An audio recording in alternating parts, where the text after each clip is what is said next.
according to this. Do we have comments today? Oh, I don't know. She's got some. Good evening, everybody. If I can have order in the room, thank you very much. It is 6 o'clock. This is a regularly scheduled meeting of the San Marcos CISD Board of Trustees. It is Monday night, May 20th, 6 o'clock in the San Marcos High School. Thanks, everybody, for being here. We are going to call, I've just called the meeting to order. I'm now doing the roll call and declaration of quorum. We have all 7 trustees present.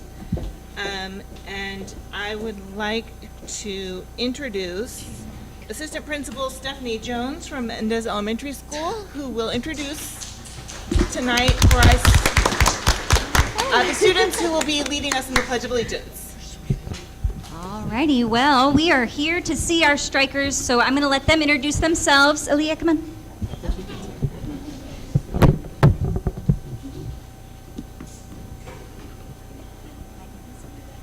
Hola, mi nombre es Alia. Hello, my name is Lily Silvas and I'm in 4th grade. Hola, mi nombre es Luna, estoy en 5º grado. Hola, soy Alexia y estoy en 5º grado. All right, and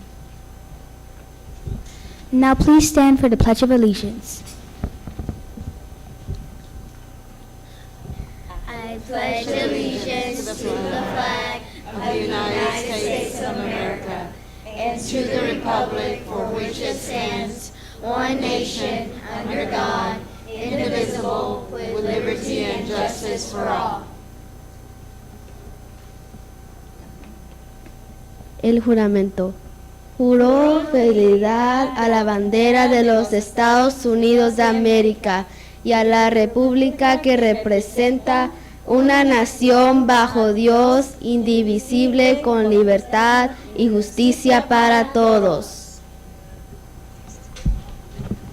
And now the Texas pledge.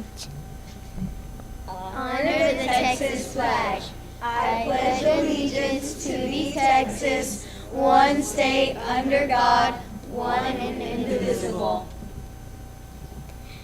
Thank you. You may be seated.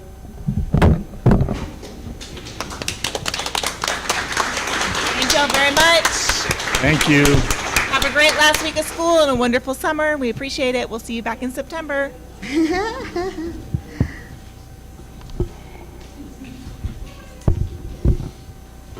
Next, we have public forum, and we have Susan Seaton signed up to speak on compensation and retention.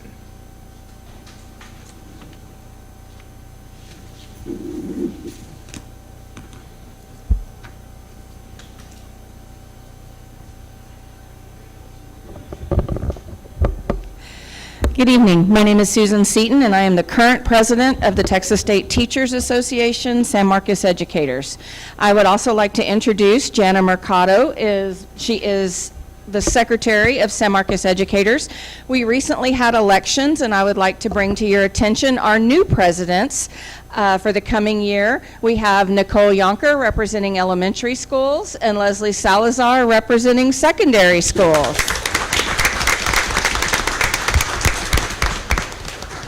And we have many of our members here because, of course, compensation and retention is one of the biggest issues that affects all of our employees. So I wanted to start off with a couple of facts. 2 years ago, Lead Forward said that when a teacher or an administrator leaves, it costs about $8,000 to onboard, train, and get a teacher up to speed. This year, the cost estimate is $20,000. So for every teacher and administrator that we lose, that is an additional $20,000 that you're going to have to spend in staffing costs. So retention becomes vitally important. And I think as a district, we have made strides through New Teacher Academy and through incentives to keep veteran teachers and to keep our newer teachers, but more needs to be done. So a few more things. Last year, our teachers got a 3% raise and our administrators got a 2% raise. Inflation is running between 7 and 9% each year. Now, thankfully, the district chooses to use some of your monies to cover the insurance cost if you take the plan, the lowest plan that TRS offers. And so you pay $0. But if you have children or you take a higher plan, you pay anywhere from 15 to 20% additional each year. That's how much the premiums go up on top of what the district already uses. Now, last year, y'all made a bold choice in making a retention incentive plan for teachers that had been in the district for longer than 5 years. And that retention went a long way towards keeping. We would also like to see you bring that in for our administrators as well. If you were listening during the TASB update, you know that 70% of our administrators in the district are between 0 and 5 years. So that 30% that's here is carrying a lot of the weight, a lot of the training, and bringing in a lot of the culture into our district. So we believe that a retention stipend for those individuals would help keep our administrators here as well. I know that times are hard. I know that every school district has what they are calling on paper as a deficit budget. I understand that Governor Abbott did not bring the funding that was promised out of the rainy day fund.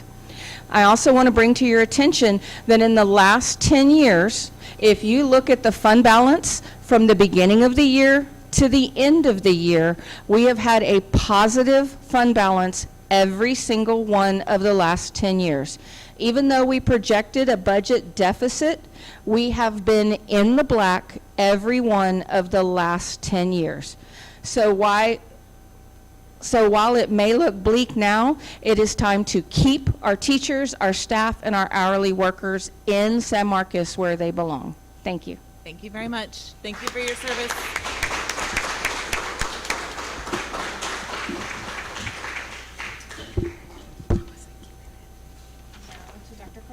All right, Madam President, on January 16, 2024, the order of election for May 4th, 2024 regarding the 2 at-large positions was approved by the board. The filing dates were from January 17, 2024 to February 16th at 5 p.m. And the last day to file a declaration of write-in candidacy was February 20th at 5 p.m. By the end of the filing period, there were only 2 candidates for the at-large position that filed for a place on the ballot. On March 18th, during the regular board meeting, the certificate of unopposed candidates was presented to the board, and the order of cancellation to cancel the election scheduled to be held on May 4th, 2024 was adopted. The following candidates were certified as unopposed and hereby elected for the at-large positions as follows: Ann Halsey, Juan Miguel Arredondo.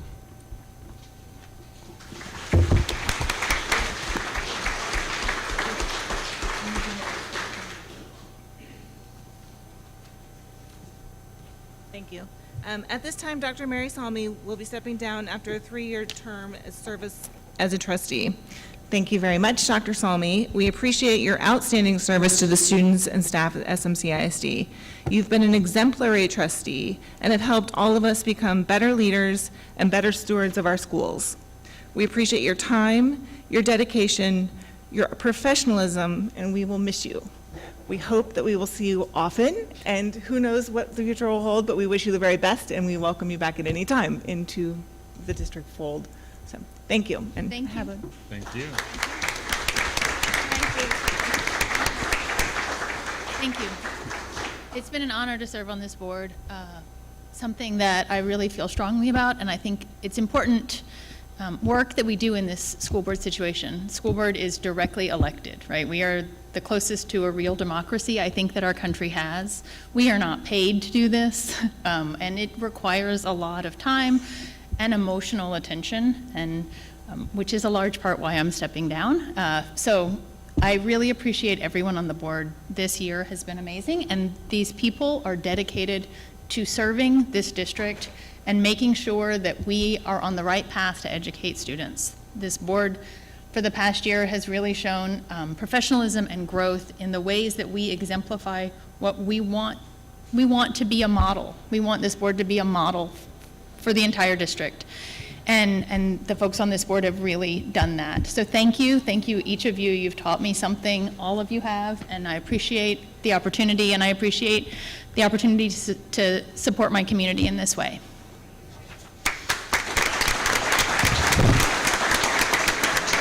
And thanks for the parking place. You good one. Everybody come take a picture. Yeah? Okay.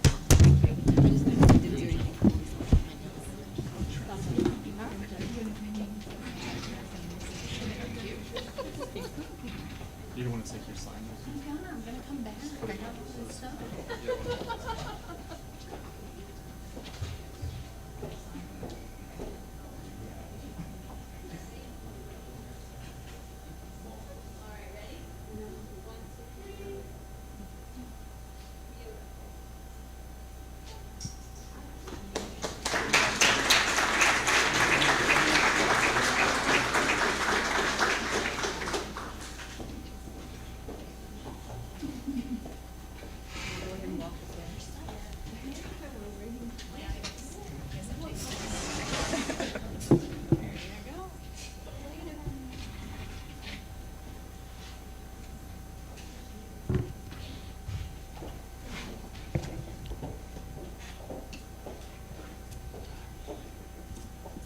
It's my pleasure to present the certificates of election in the name and by the authority of the state of Texas. This is to certify that at a general election held on May 4th, Ann Elizabeth Halsey was duly elected trustee at large.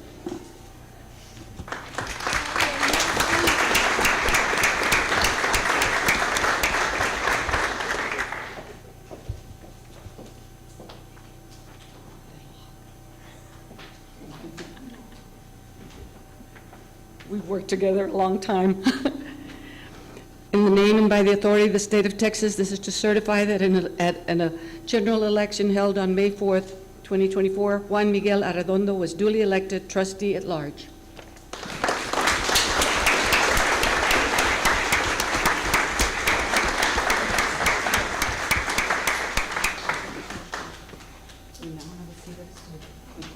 Thank you.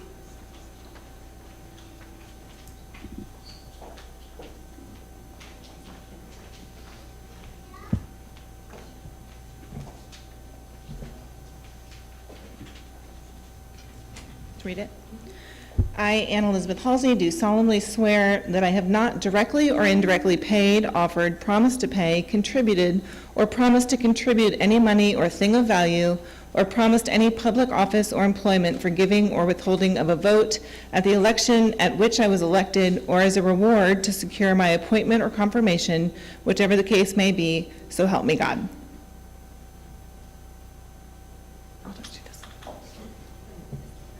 You want Aaron?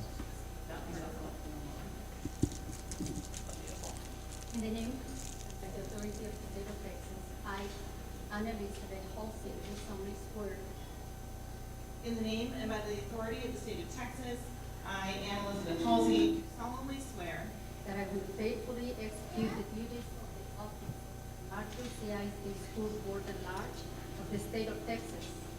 do solemnly swear that I will faithfully execute the duties of the office of San Marcos CISD School Board at Large of the state of Texas, And will be the best of my ability to serve, protect, and defend the Constitution and laws of the United States and of this state, and help me God. and will, to the best of my ability, preserve, protect, and defend the Constitution and laws of the United States and of this state, so help me God.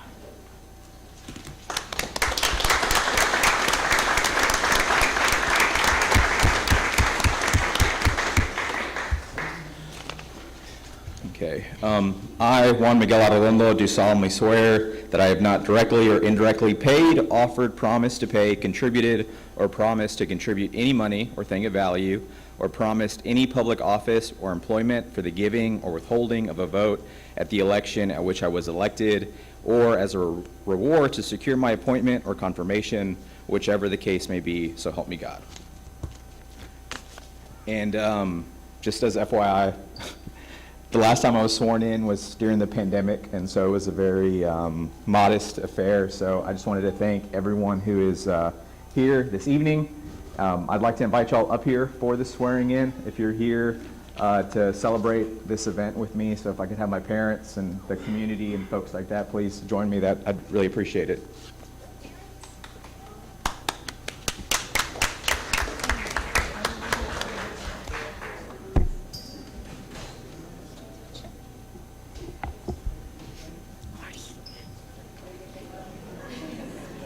They can exit. Well, the boardroom will empty out there quickly. I said the boardroom's going to empty out as soon as you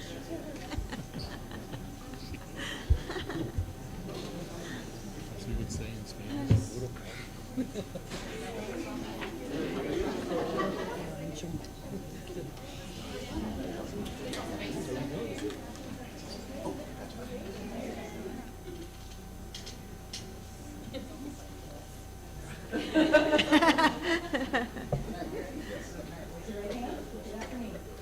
In the name and by the authority of the state of Texas, In the name and the authority by the state of Texas, I, Juan Miguel Arredondo, I, Juan Miguel Arredondo, do solemnly swear do solemnly swear that I will faithfully execute the duties that I will faithfully execute the duties of the office of San Marcos CISD School Board at Large of the office of San Marcos CISD School Board Trustee at Large of the state of Texas, of the state of Texas, and will do to the best of my ability and will do to the best of my ability preserve, protect, and defend the Constitution and laws of the United States and of this state. So help me God. preserve, protect, and defend the laws and the Constitution Of the United States. of the United States and of this state.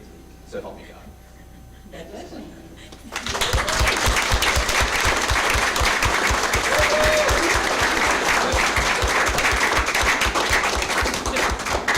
Can we get a group picture and then? I feel like I'm too tall. Mom, thank you. I'll Photoshop myself.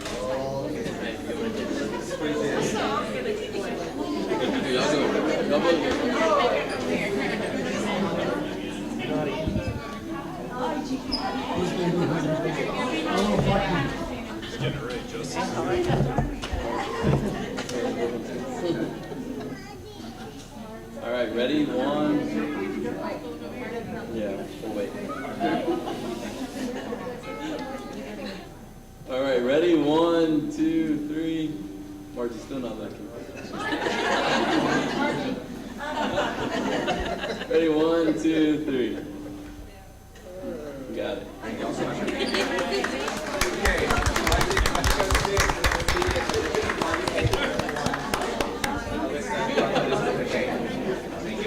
Yes, pink party cake. I'm taking it somewhere. Are you leaning us on this or?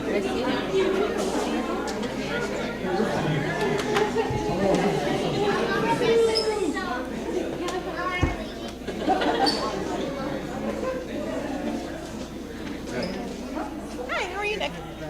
Thank you, sir.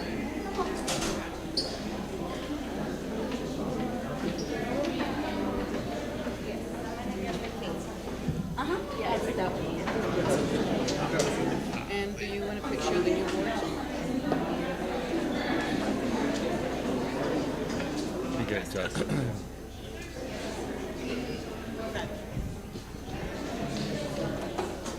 Do a picture now. All right, guys, we're going to take one more picture as soon as Miguel's done hugging. Come out in front. Seriously.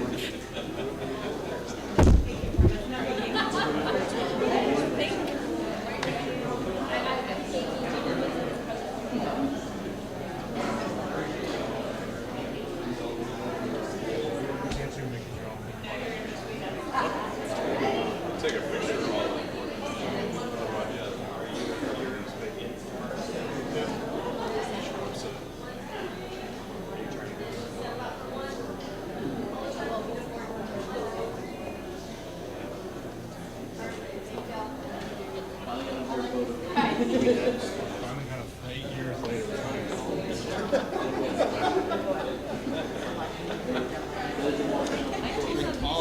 Average. Thanks, everybody, for being here. Welcome back to the dais, Trustee Arredondo. We appreciate your service. Thanks for everybody for your trust and confidence in us. And now, Dr. Cardona, please provide the board with the superintendent's report. All right, Madam President, members of the board, good evening, and the real reason why we are here and why we serve, and that's to honor the students that we are so proud of. And so just to put it in perspective, we're going to have a presentation of our early college, high school students. Ms. Fowler will come up, and then we're going to have a long student recognition by several people. Board President Halsey will have a proclamation for Mental Health Awareness Month. And then my last part of the superintendent's report will be a presentation by the CEO of Communities in School, Mrs. Sharon Beheel, who's going to give us an update on how Communities in School is doing in the district. So, Ms. Fowler? Thank you, Dr. Cardona. So tonight we are going to introduce some of our early college high school students. On May 10th, we had 39 students walk the stage at Coastal Bend to receive their associate's degree. So we're going to have some of the students that are here tonight. There are multiple ceremonies going on tonight, so these were the students that were available to come and be recognized. I'm going to pass it over to Leslie Prismont, which is our ECHS facilitator, and she's going to introduce the students. Hi, thanks for giving me a chance to brag on them again. We have Isabella Barrow, Margarita De Leon, Ariana Rivas, Destiny Salazar, Dayanara Cruz, Walter Navarro, Addie Odom, Megan Peterstitch, Anais Rivera. Hiding over there is Annabelle Beck, Miles Milius, Noah Sierra, Clayton Engler, Connolly Cunningham, and Phone Camp.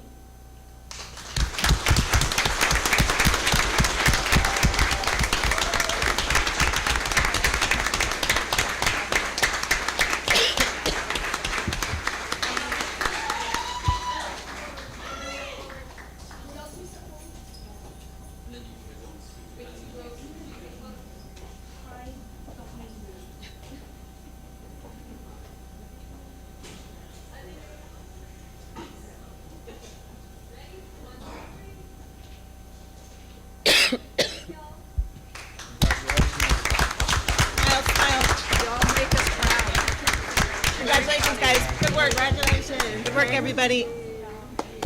Thank you. Thank you. Congratulations, y'all.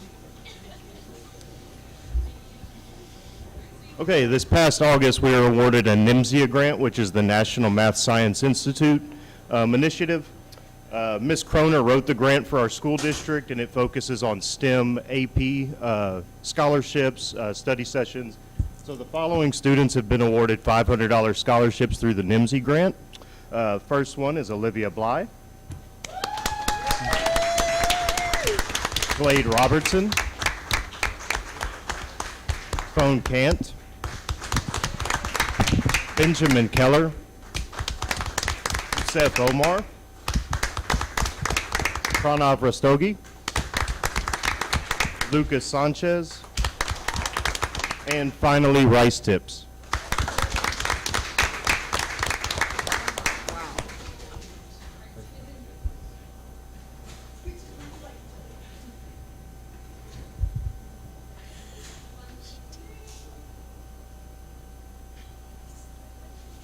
Olivia.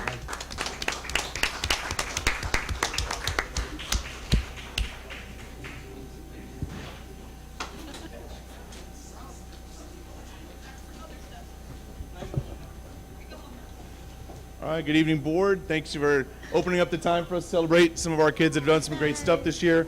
Our CTE programs are always striving to provide the best simulated environments that they can for students to experience their chosen fields and industries. And so tonight we're recognizing some of those students that have done that through their career and technical student organizations. And so these are the organizations that allow students to apply what they've learned through various competitions literally across the country. And we're proud to recognize some of those that have reached the very highest levels this year. And so just this last month, a lot of these came in, and we were super excited to bring them all to you. So first up is from our health science department. And so representing them is our teacher, Ms. Megan Botting. So we'll give her a round of applause for sure. They had 4 students that qualified and competed at the HOSA State Championship. And so I'll call out their names and events. So first of all, we had an emergency medical technician team of Walter Navarro and Dayanara Cruz. And then in nurse assisting and placing in the top 10 at state was Miss Addison Chommel. And participating in the home health aid competition, placing second in the state and continuing to the international competition in June, Miss Eva Moore. So parents, get your pictures. This is our HOSA group. Congratulations, guys. Good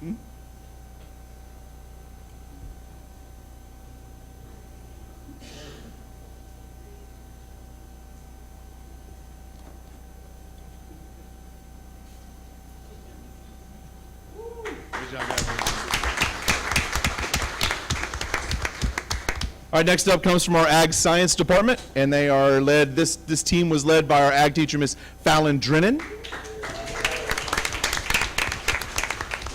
So this team goes through the district area and then into the state competition, and this is the entomology team that qualified and competed at the state FFA championships. They are Connor Cortez, Reynaldo Sandoval, Oksana Melendez, and finishing second place overall in the state, Mr. Rice Tips. So congratulations to our FFA entomology team. Great job, guys.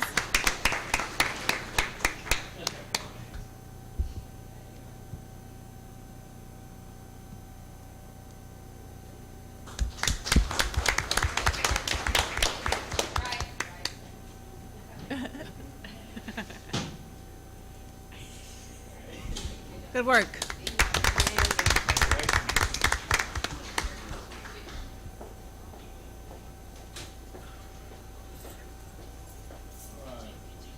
And finally, from the CT department tonight, coming from our robotics engineering department, this is our competitive robotics team. They were able to qualify and compete at the FIRST Robotics State Championships.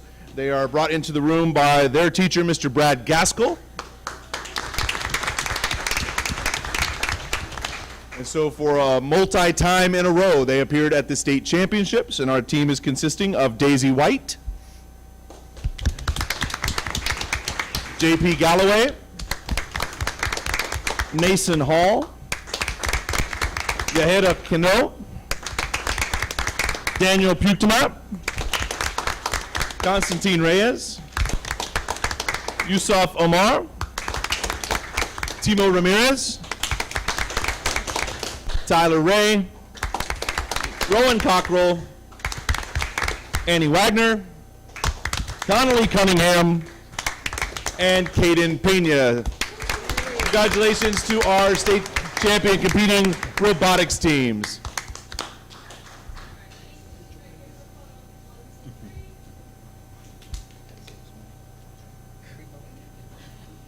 Thank you, guys. Congratulations. Good work, y'all. Good job.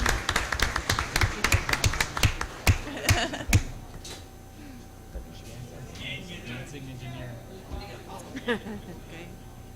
Good.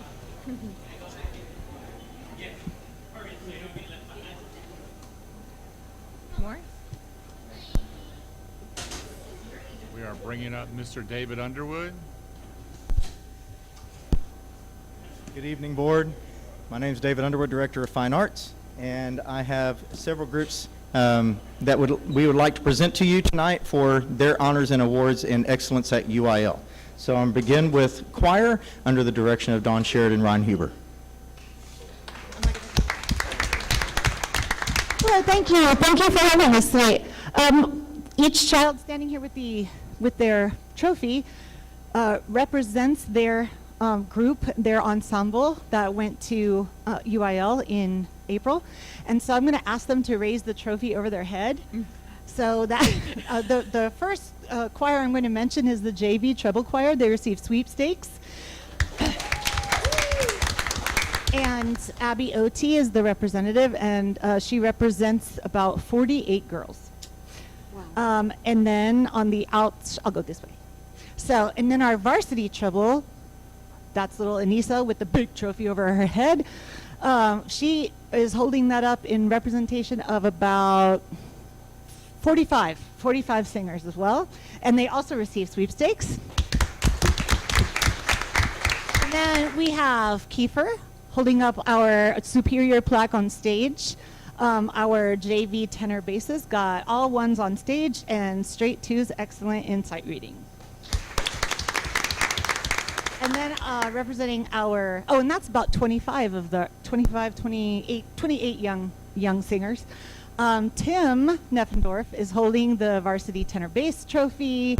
That represents about 36 young singers, and we also got sweepstakes for the varsity tenor bass.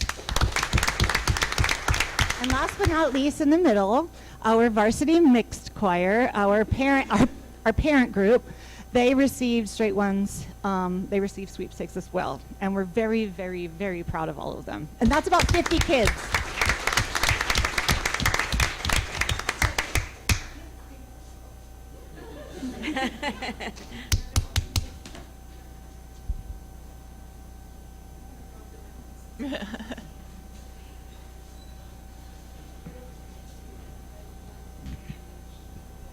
Oh, more trophies. The choir also had a great show last week. Congratulations. Good job, y'all. It's unheard of that 5 different groups would go to concert and sight reading for a choir program, so that to have that excellence throughout all 5 groups is phenomenal. Our next group up is our San Marcos High School Orchestra under the direction of Mr. Gabriel Balderrama.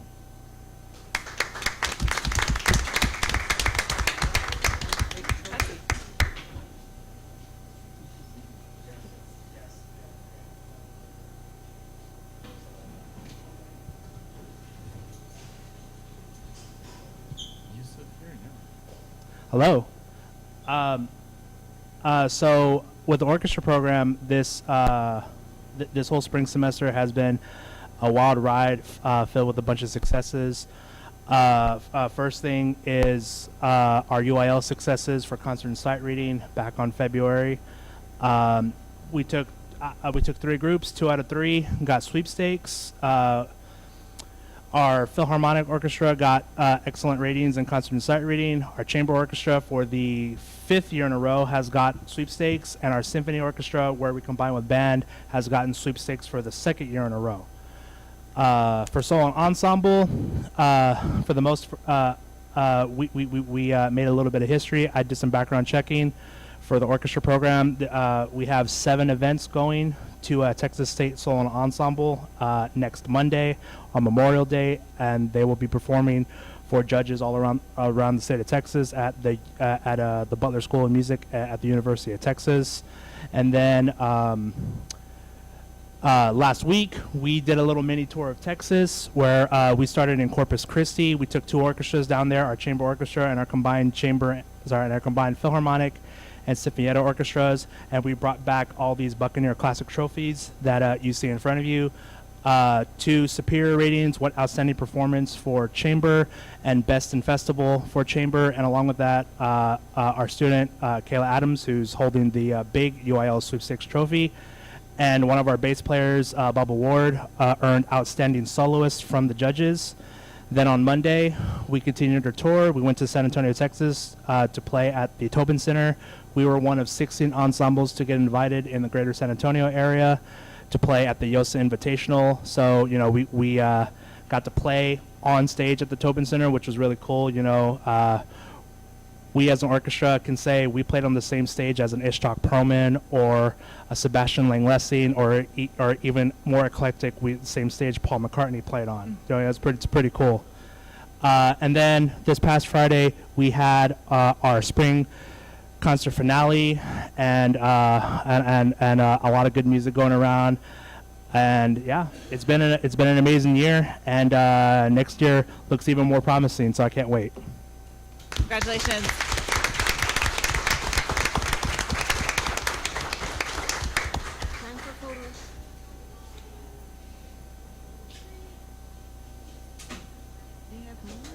Great work, guys.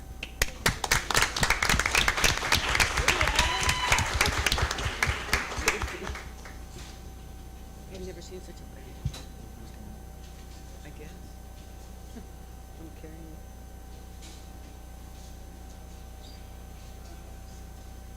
it. All right, I'd like to introduce one of the students for band, TJ Adams, who is also one of the drum majors. Thank you, that's the word. I don't know why that just left me all of a sudden, but anyway, it did.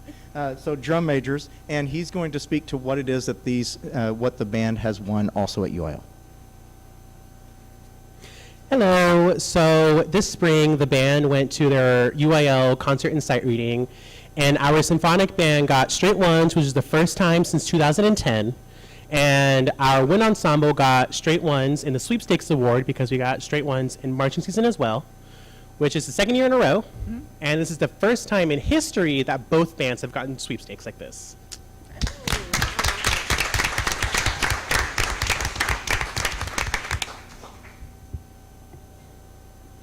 They can get a sweepstakes for band as a part of the varsity without getting a one in marching, but to get the one in marching makes it the extra big trophy in band. So it takes all three to be able to get the extra big trophy for varsity. They're out of here. They are out. Congratulations, great work. Congratulations.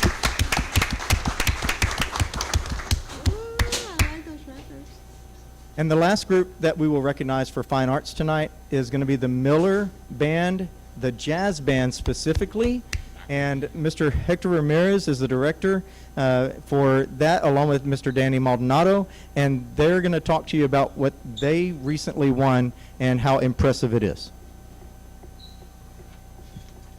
Well, good afternoon, everybody. Happy to be here for the third time with this group. I started the jazz band here about 4 years ago during COVID, and we were at that point in time behind these plexiglass cubicles, and it's grown into the program that you see before you. And I'm proud to say that we went to the A&M Kingsville Jazz Festival, and for the third year in a row, we've brought back first place in the middle school division. Very exciting. This year, Mr. Maldonado also undertook the challenge of starting a jazz combo, which is something that's really tough to do at any level, because basically it's just you have a drummer, you have a bass player, piano, and then kids that are making up the whole thing. They're improvising, right? So he took on that challenge with a group of kiddos, and they went, and we were proud to say that I believe we were the first middle school combo ever to perform at that festival, and we also brought back first place in the middle school combo division. So. Woo! You also see the kiddos holding some of the certificates. Every year during the A&M Kingsville Jazz Festival, the judges will select basically their dream team of musicians. If they could build an all-star big band with the best kids from the weekend, they give them this all-star big band award. So if you'll hold up your all-star big band awards from Kingsville, we're proud to say go ahead and hold them up high so they can see the Kingsville ones. So we took all these spots right here. We also brought back one super special award. This is the first time in the history of our program, in the history of Miller, that we've brought this back. So when all is said and done, the judges select one student as the outstanding musician for the whole festival. And this year, our very own Eve Prince brought that award back for us.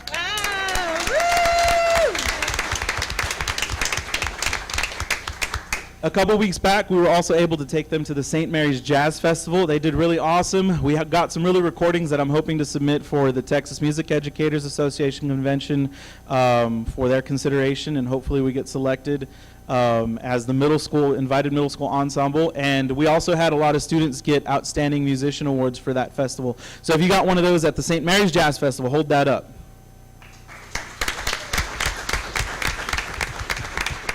Once I submit the recordings to the Texas Music Educators Association convention, it goes through a listening process, a panel of judges, and they basically decide who the best middle school jazz band is in the state of Texas. And they do that for various different levels, the best high school jazz band, the best choirs, and so on and so forth. So we won't find out what the results are until late July, early August. So hopefully these kiddos and everybody in the district will be getting an email from us letting us know that we got it, but we'll see what the judges think. So we present to you the Miller Middle School Jazz Program. Great work.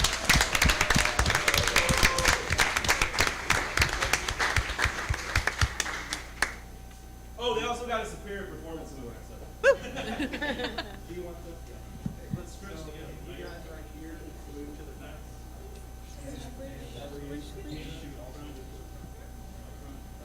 There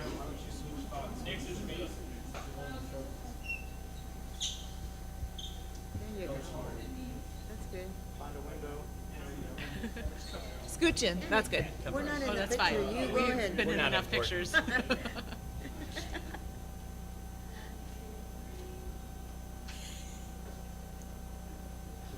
your parents.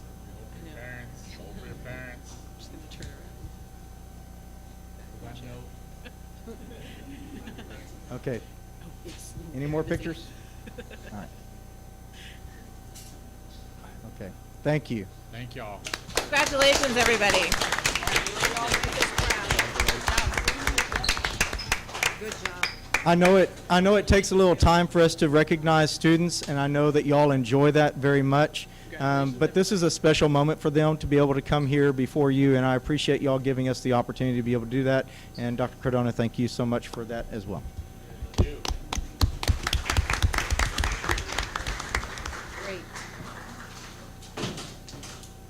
It's great to be able to see our students succeeding like that, especially I think in the areas of the fine arts and the sciences is what I noticed today. So that's really an reflecting an emphasis on STEAM throughout our curriculum. In honor of Mental Health Awareness Month, whereas the Core 4 partnership through the SMTX Mental Health Coalition, Health Haze Coalition, and its members and partners recognize that mental health includes our emotional, psychological, and social well-being. It affects how we think, feel, and act. It also affects how we handle stress, relate to others, and make choices. And whereas mental health is foundational to our wellness, allows for us to care for ourselves and others, and make valuable contributions to San Marcos Consolidated Independent School Districts. And whereas with early and effective interventions, individuals with mental health conditions can recover and lead full, productive lives. And whereas a lack of mental health awareness leads to devastating impacts on the well-being of individuals and communities. And whereas each business, school, government agency, healthcare provider, organization, and citizen share the responsibility to learn about mental health and to promote wellness and support prevention efforts. And whereas the Core 4 Partnership, SMTX Mental Health Coalition, San Marcos CISD, Project Aware, Youth Task Force, Healthy Haze Coalition, Communities and Schools of Central Texas, Senacor Foundation, community partners, and care providers collaborate to reduce stigma and to provide education and awareness of prevention, early intervention, and treatment resources for mental health. Now, therefore, I, Ann Halsey, by virtue of the authority vested in me as San Marcos CISD School Board President, do hereby proclaim May 2024 as Mental Health Awareness Month in San Marcos. And I do hereby call upon the people of San Marcos to encourage the SMTX Mental Health Coalition, the Youth Task Force, and the Core 4 Partnership by supporting efforts to recommit our community to increasing awareness and understanding of mental health, the steps our citizens can take to protect their mental health, and the need for appropriate and accessible services for all people with mental health conditions. In testimony whereof, I have hereunto set my hand and caused to be affixed the seal of the San Marcos Consolidated Independent School District, Texas, this 20th day of May, 2024. Thank you.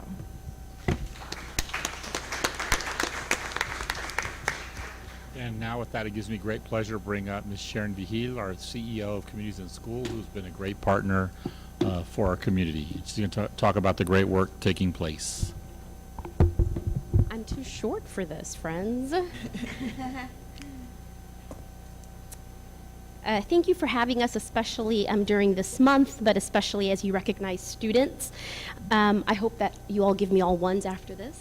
But muy buenas noches, good evening. My name is Sharon Vigil, and I am the CEO of Communities in Schools.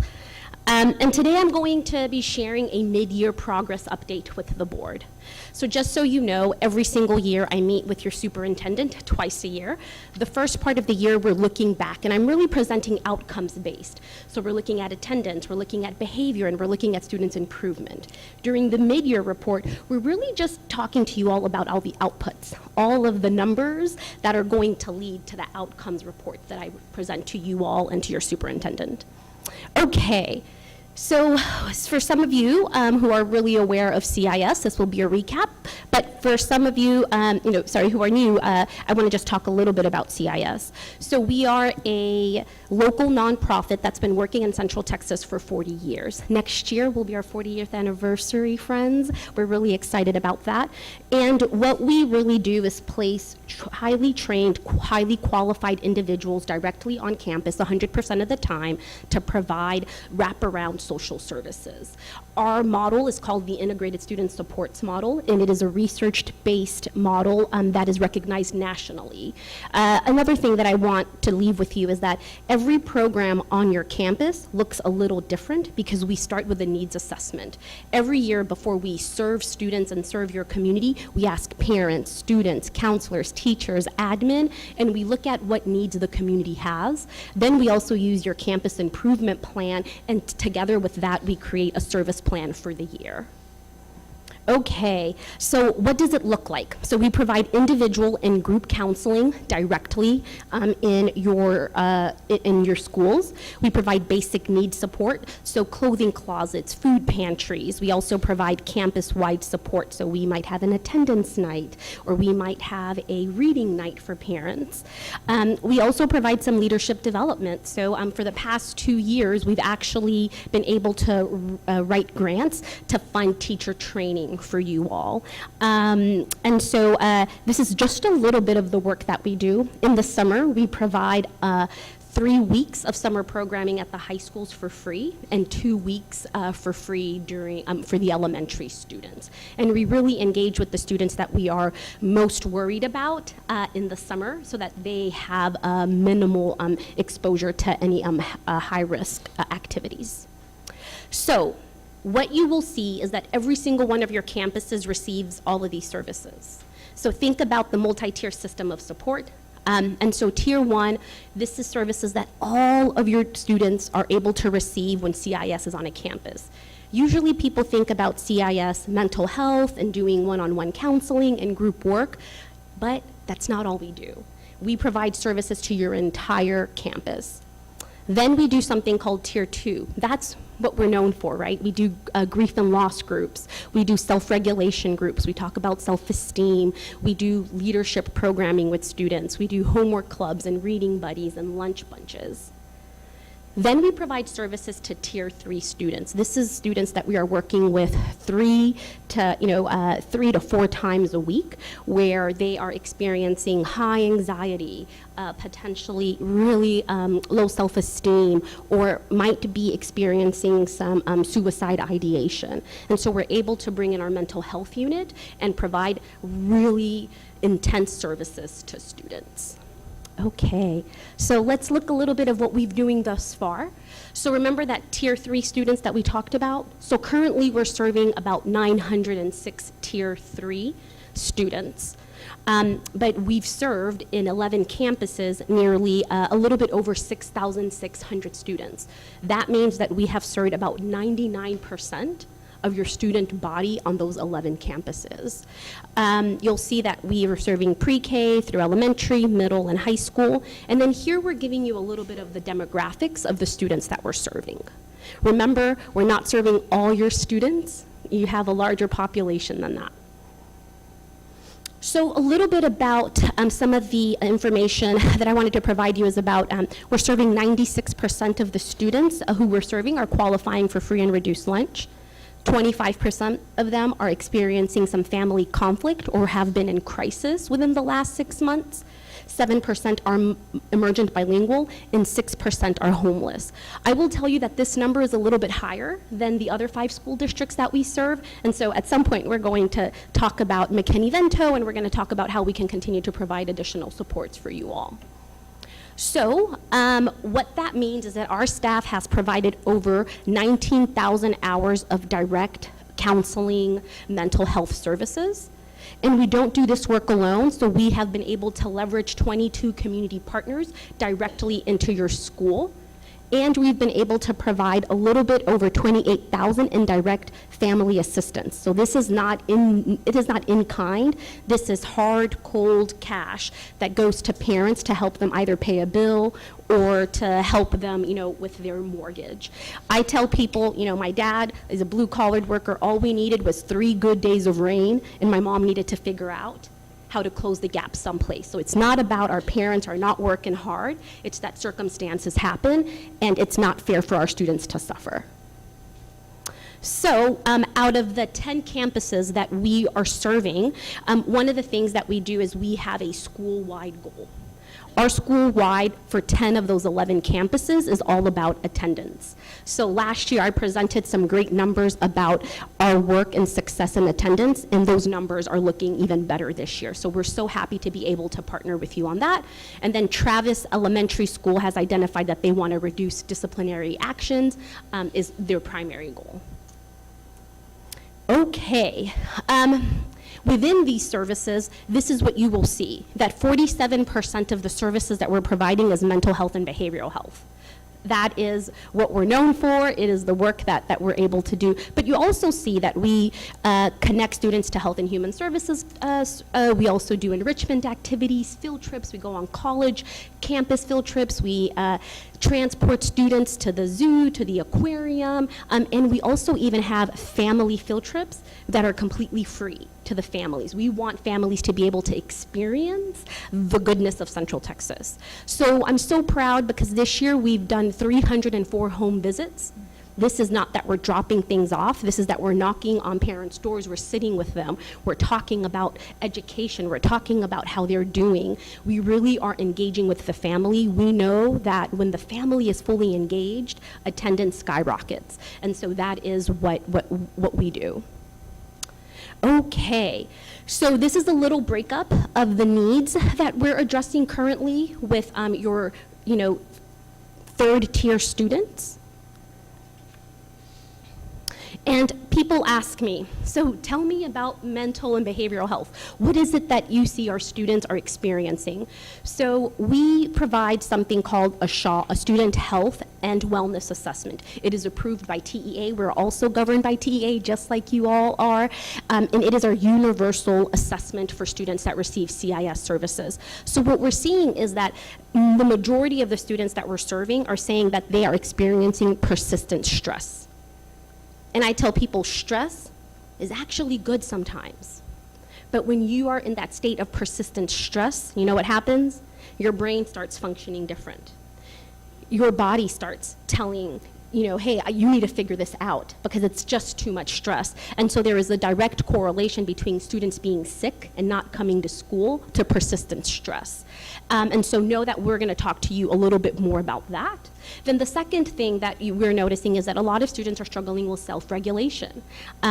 How do you have this anxiety? And then how do you have psychoeducation to talk about what do you do with anxiety? Because a little anxiety isn't bad.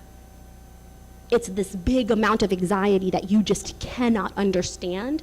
That is what really continues to harm our students, especially in the classroom. So we really do some psychoeducation. We do some cognitive behavioral therapy with them. We also do trust-based interventions where we're talking to them about these feelings are normal. Let us have you listen to your body, and let's have you learn how to talk yourself down from this. Because we don't want students to be with CIS forever. We want them to get the tools that they need so that next year they can continue. So I'm not going to read this to you, but I wanted to make sure that you knew that everything that I was sharing with you was TEA approved, and here are the TEA definitions for all of the support that we're providing to your students on behavioral and mental health. The last thing that I will share with you is that we are really, really proud. Last year we collaborated with the school district. I have to tell you that you all make us feel like we are at home. Our staff loves working in the school district, and because of that we selected you to write a federal grant, and we won it. So that means that for the next 3 years, CIS is able to invest $1 million in mental health resources completely free to you all. We have been able to add 2 additional free positions at the high school for you all. We've also been able to add 2 mental health roving therapists for free for you all. And we're also able to try an innovative approach where we are going to be bringing a intern coordinator so that every single school on your campus has a mental health and behavioral health intern. Thank you all for prioritizing mental health. It's not common across Central Texas, let me say that. You have a very special superintendent and cabinet, and we are just so grateful to be in this partnership. Muchas gracias. Thank you all. Thank you very much.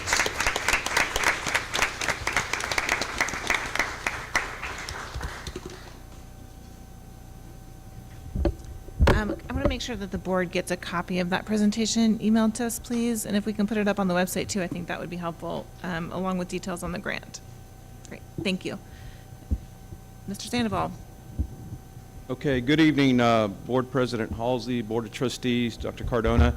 Tonight's operation update is going to just be a brief overview of the San Marcos High School additions and renovations project as part of the 2023 bond.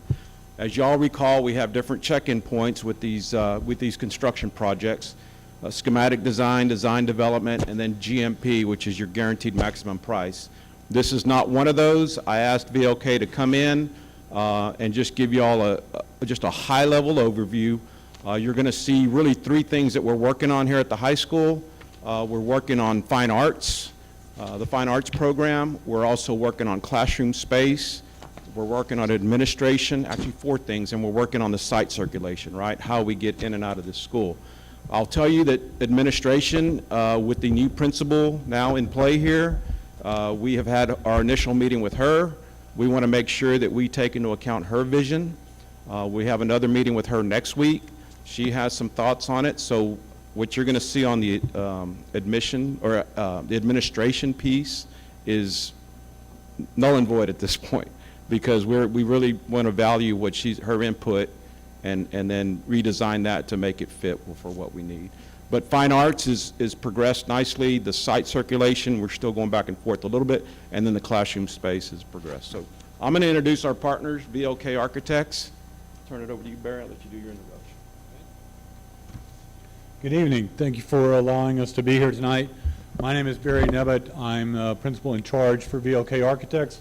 With me tonight is Chris Moore. He is our project architect on this project. This handsome group before you is our entire VIII.A team. And I will tell you that in addition to being very handsome, they're also extremely talented.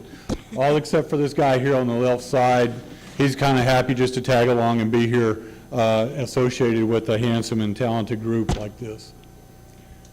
So where we really are, introduction, we have worked with all of your administrative team, your leadership group, both at the campus level and the district level, for all of the four aspects that Mr. Sandoval just described to you. We continue to work with those groups, listening, making certain that we're meeting their needs and providing value to the district with each of those aspects of the project as we move forward.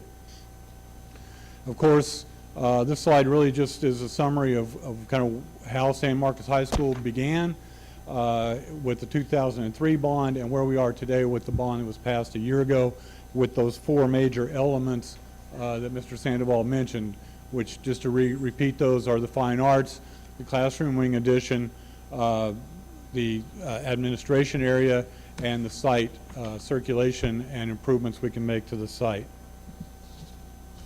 So to just give you a brief overview, the administration, again, we're not going to discuss this in detail tonight. We are in the process of meeting with your new leadership team here at the campus, and in fact we'll be meeting with them next Monday, Tuesday, to basically reshape this. So rather than spend your time tonight focusing on that, we would rather come back at a later date and give you an update on something more concrete, something that we know is not going to change. We know this is going to be revised. So I'm going to skip through those rather quickly. This is the classroom wing. It's a one-story addition. This is also going to be changing to some degree. We met earlier today, in fact, with your special education group, and they had some changes that we are going to incorporate into this plan, so it will revise. But basically, to get into the detail just a little bit on this one, we are converting 4 In the pink area, 4 existing classrooms, converting that into 2 science labs. We're doing that so that those science labs are adjacent to and share space with the existing science lab so that the department stays together holistically. We are also looking at, in the yellow area is addition. There will be special education wing and expansion for those programs, allowing for growth in those programs as the student capacity grows, as well as instructional space. And those 4 classrooms that we have displaced will also be incorporated into this wing. So we'll be seeing growth for both student capacity growth as well as displacement of other functions.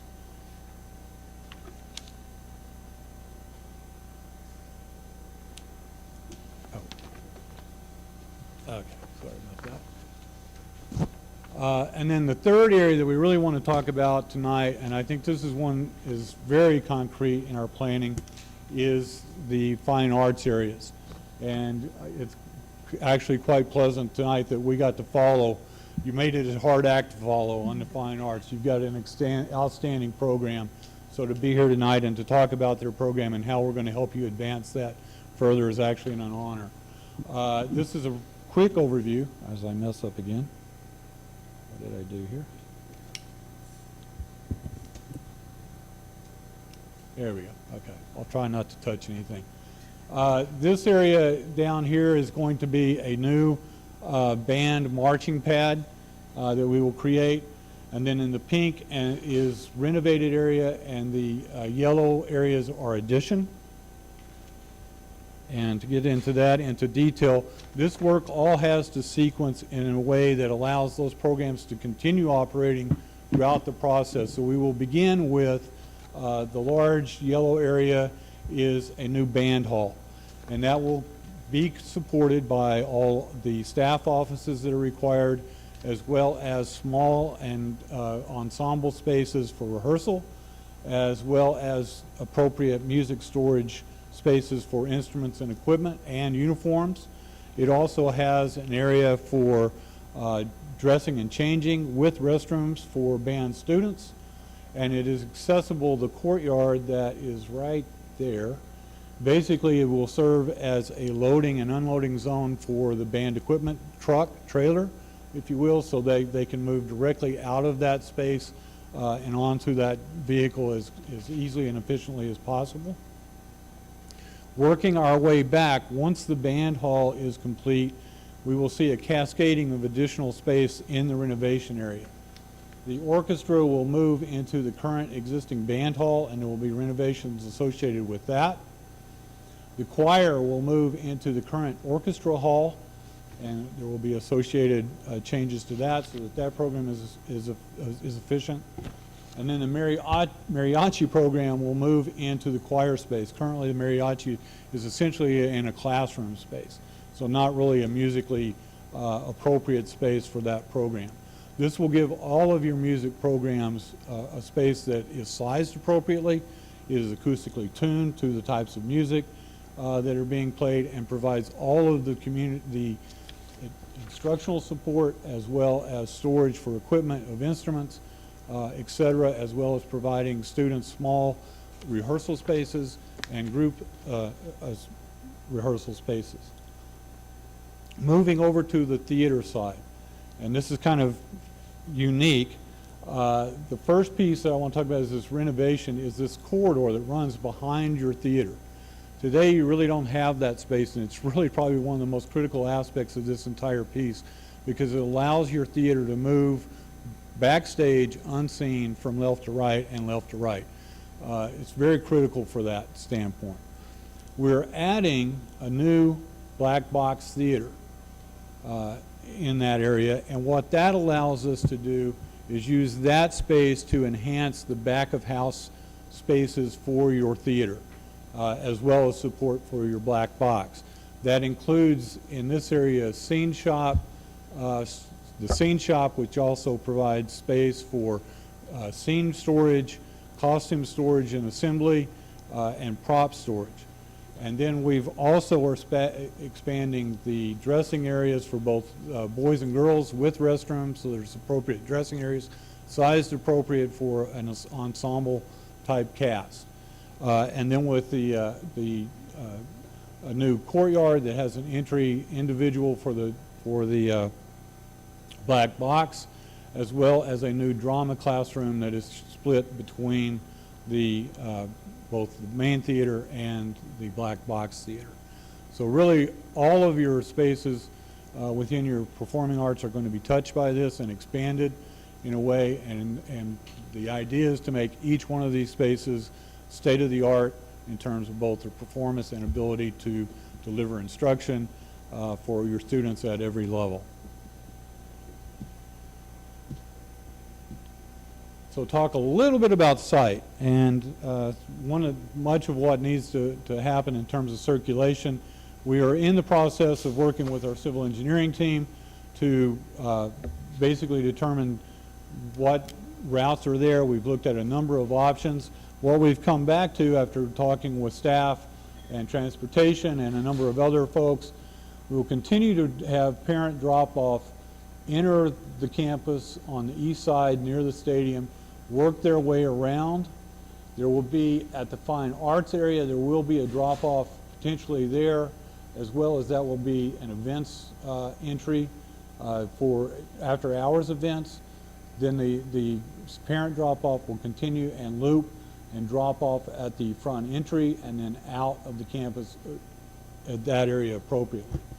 We've identified additional parking lot expansions at this area, as well as additional staff parking next to the current bus stop and faculty drop off there.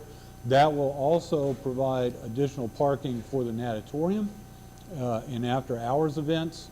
And then we are currently working on 2 scenarios with our special ed group, and this probably came up today, I would bet, Chris, that we would look at how we are handling the ACL parking and drop-off, and whether that happens at the front of the campus. This is the events drop-off and parking, and then looking at ACL drop-off at this area, or at the back near the addition. And my guess is we're probably headed that way. Is that not correct, Chris? Right. In addition to those improvements, we'll be providing new gates at the bus drop-off area so that only buses and approved staff can enter into the bus loop during those hours or during operational hours, as well as controlling the exiting from that parking lot as well, so that you can't backflow back into that parking area. And we're just beginning to study what these new additions will look like. I can tell you that from what we've heard from your staff and team, the idea is that we want most of these additions to really feel like they have been a part of the campus from its inception. They don't need to be something foreign or alien in respect to the existing campus. They should be a reflection of that. We will, at the fine arts area, bring a little bit of attention to that, because that is the secondary entrance, especially to the public for after-hour school events. So we'll be getting into that more often and in more detail. So what are our next steps? Really, as Mr. Sandoval mentioned, we will be back to you for both schematic design, design development, and then a GMP approval. You can kind of see the schedule for those elements there. The GMP will probably be the most important one to you. We will be back presenting, but the GMP approval will be back next spring, so spring of 25.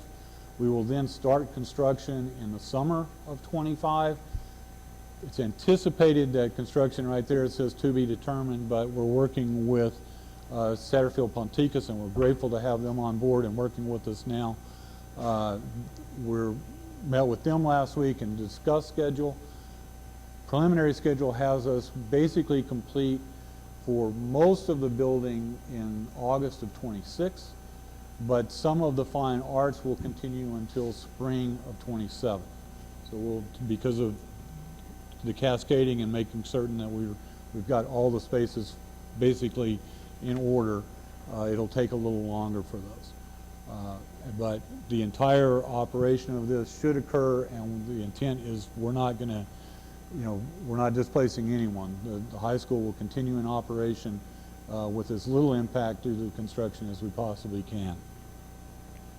And with that, I will turn it over to you for questions and comments. Trustee Arredondo. Thank you, Ms. Halsey.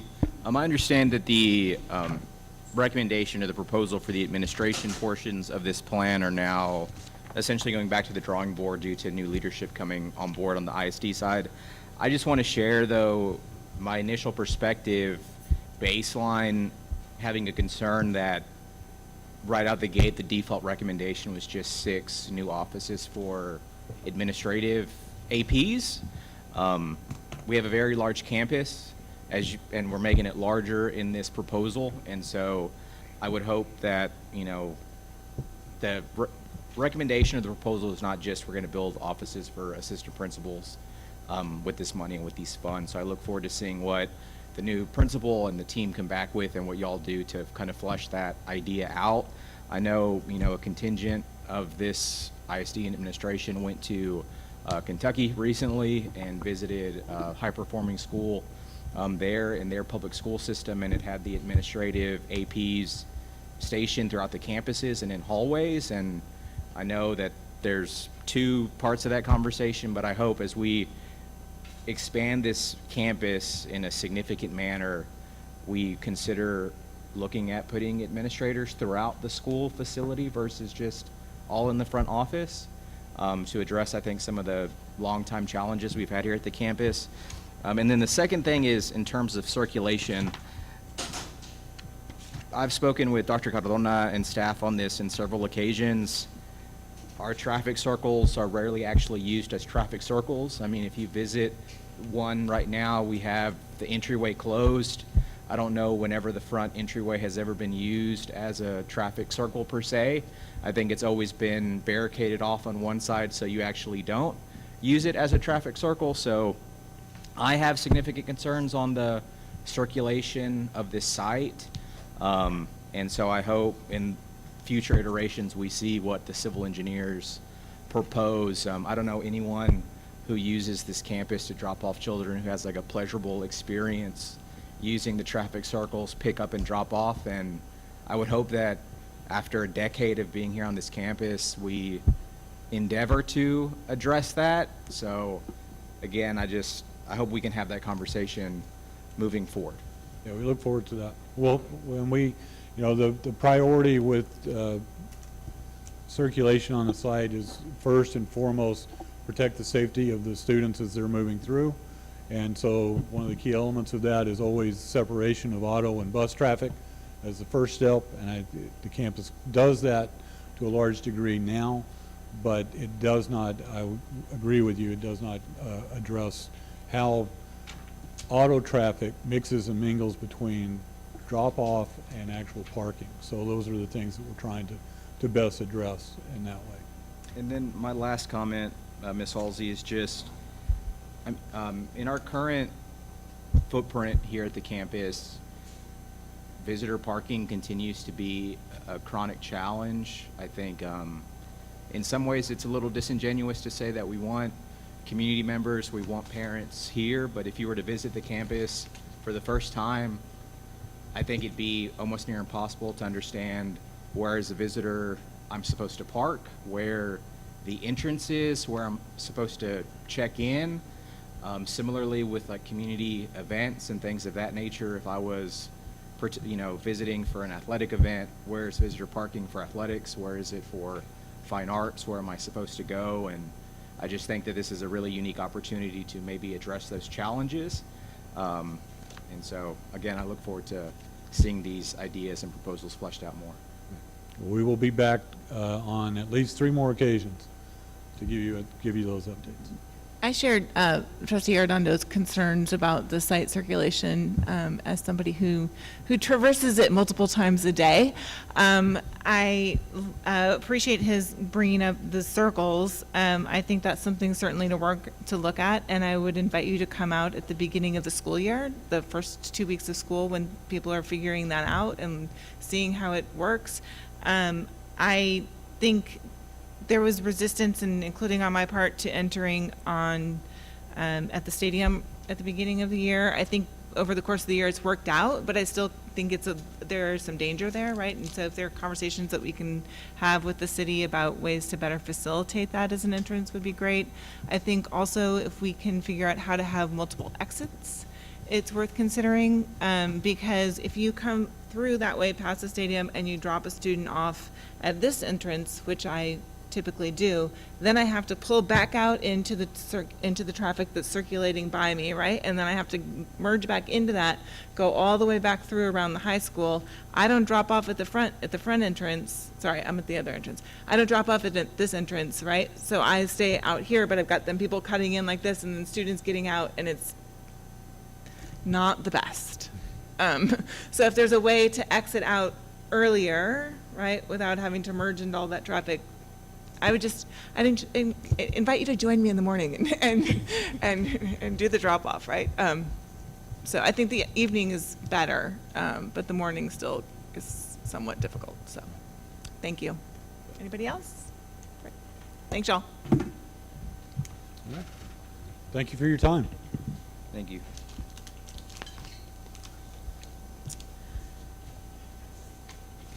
All right. For the consent agenda items, I'm going to remove item A, and we're going to take those meeting minutes separately. So do I have a motion to approve items B and C? I move. Motion made by Ms. Kane and seconded by Trustee Arredondo. Any questions? All in favor of consent agenda items B and C, please raise your hand. All opposed? Motion carries 7-0. Then do I have a motion to approve the minutes for the regularly scheduled board meeting on April 15th, 2024? I'll make that motion. Motion made by Ms. Cantu, Second. seconded by Ms. Kane. All in favor, please raise your hand. All opposed? Sorry, Mr. Arnett. Abstained, okay. So 6-1. And motion to approve the meetings from the minutes from the meeting of the special board meeting on May 6th, 2024. Moved by Ms. Kane, seconded by I'll second. Mr. Shanks. Questions? All in favor, please raise your hand. I abstain. All opposed? Sorry, Ms. Lopez, are you voting for? For, okay. So that's 5-4 and 2 opposed, or 2 abstain.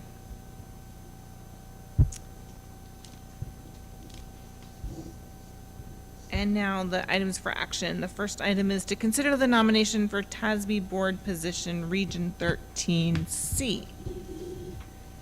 I'd like to say that this position, Ms. Villapando and myself, we've always gone to that.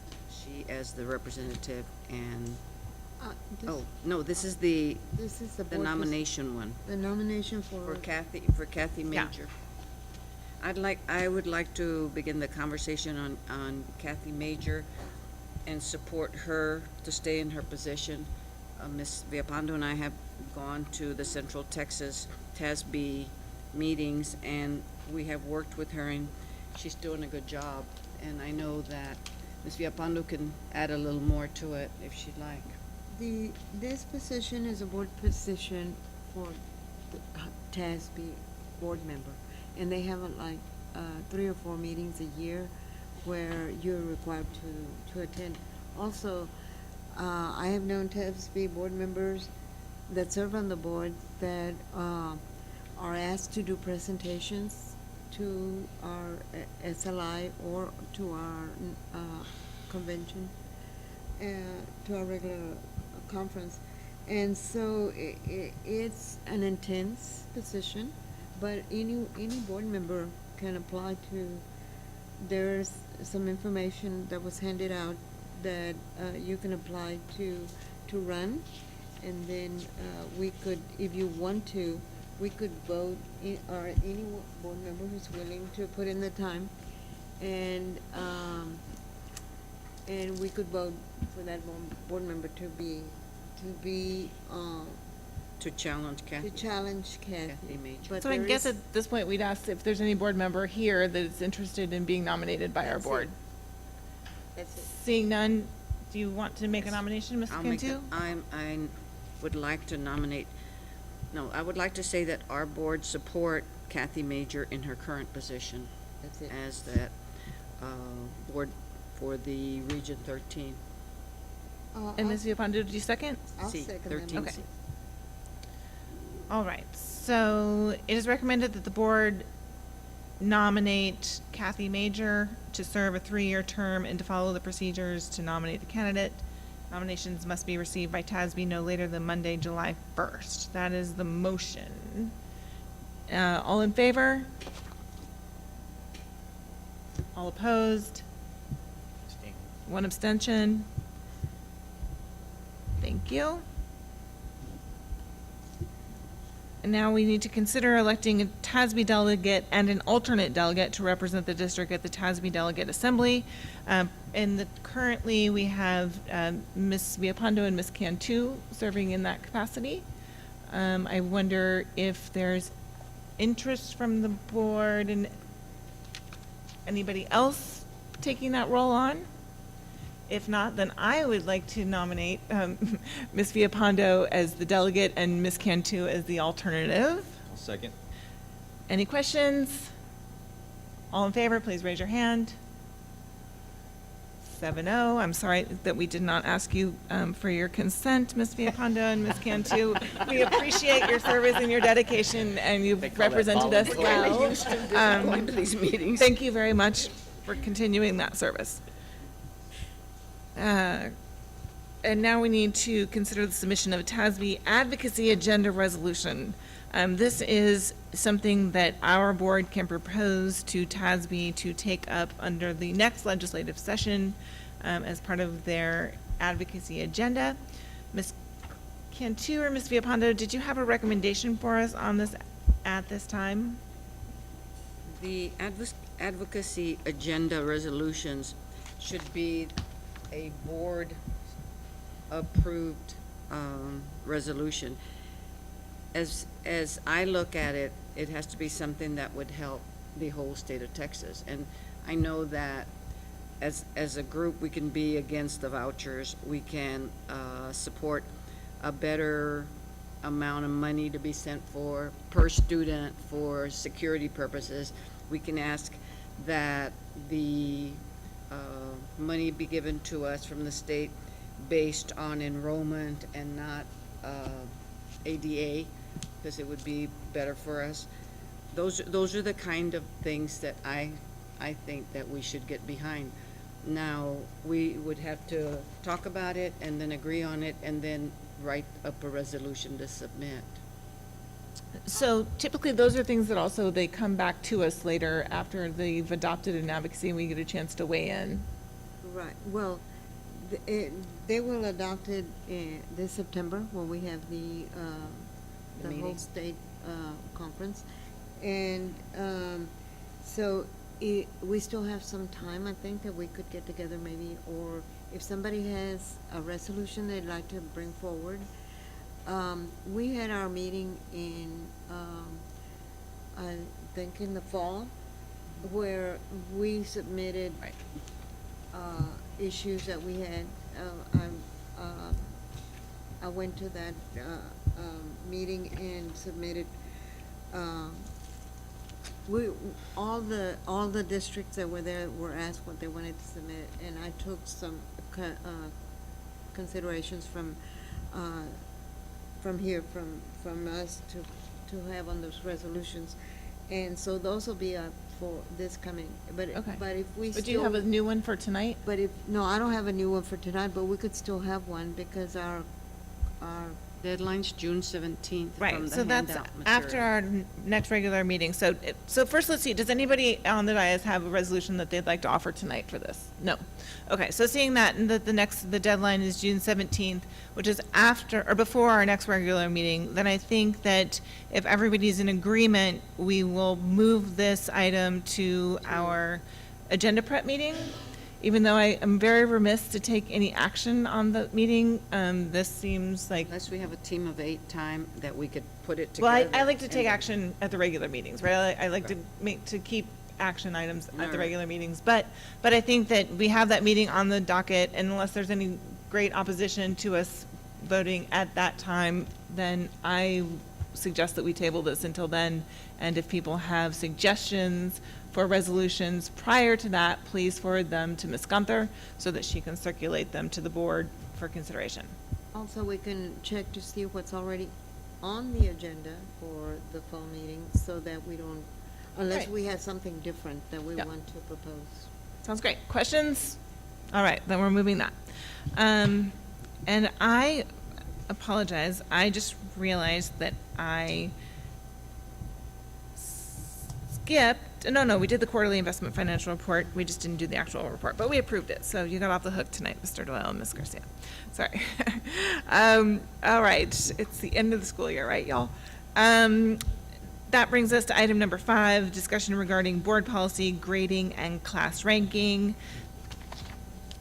Oh, the the dress code. dress So code. this is going back to, Mr. Arredondo, just to brief you, when the board undertook the self-reflection, review process this year, it was suggested to us that we routinely, as in at every meeting, identify a set of policies, local policies, that the board should familiarize ourselves with and better understand and look to see if we think or if administration thinks that there should be any changes to that. So this is the first one that we reviewed. We had a minor change that's outlined there in the first sentence. We have now seen this multiple times. Does anybody have any questions?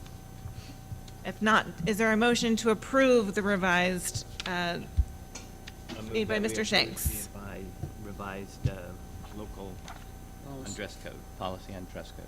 Thank you. I'll second. And a second by Ms. Cantu. Any questions? All in favor of revising as presented, please raise your hand. Thank you very much. That's 7-0. Now, to the new policies that we are reviewing tonight, the grading and class ranking.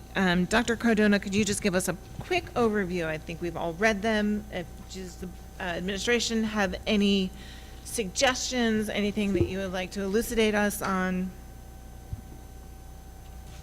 I don't have anything. Typically, we will work over the summer with our staff to come up with the grading guidelines and look at policy and make suggestions coming from teachers first. So I think just let us work our process and see about changes. I know there have been some questions about, early college, dual credit, AP, and so we're going to work on those this summer, and then we'll have those. And then in addition to that, this is academic, but then we'll also do the same process with our student code of conduct to clear up some stuff that we need to clear up that for you all, when you do approve it, it's a clean copy.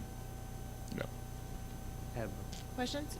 Mr. Yeah, Shanks? so on the interim reports, being in this, having kids in the school district and hearing complaints from other parents, they are worthless and meaningless and are completely ignored because grades are never entered in time, so you get this 40 on your kid's interim report, and grades aren't entered yet.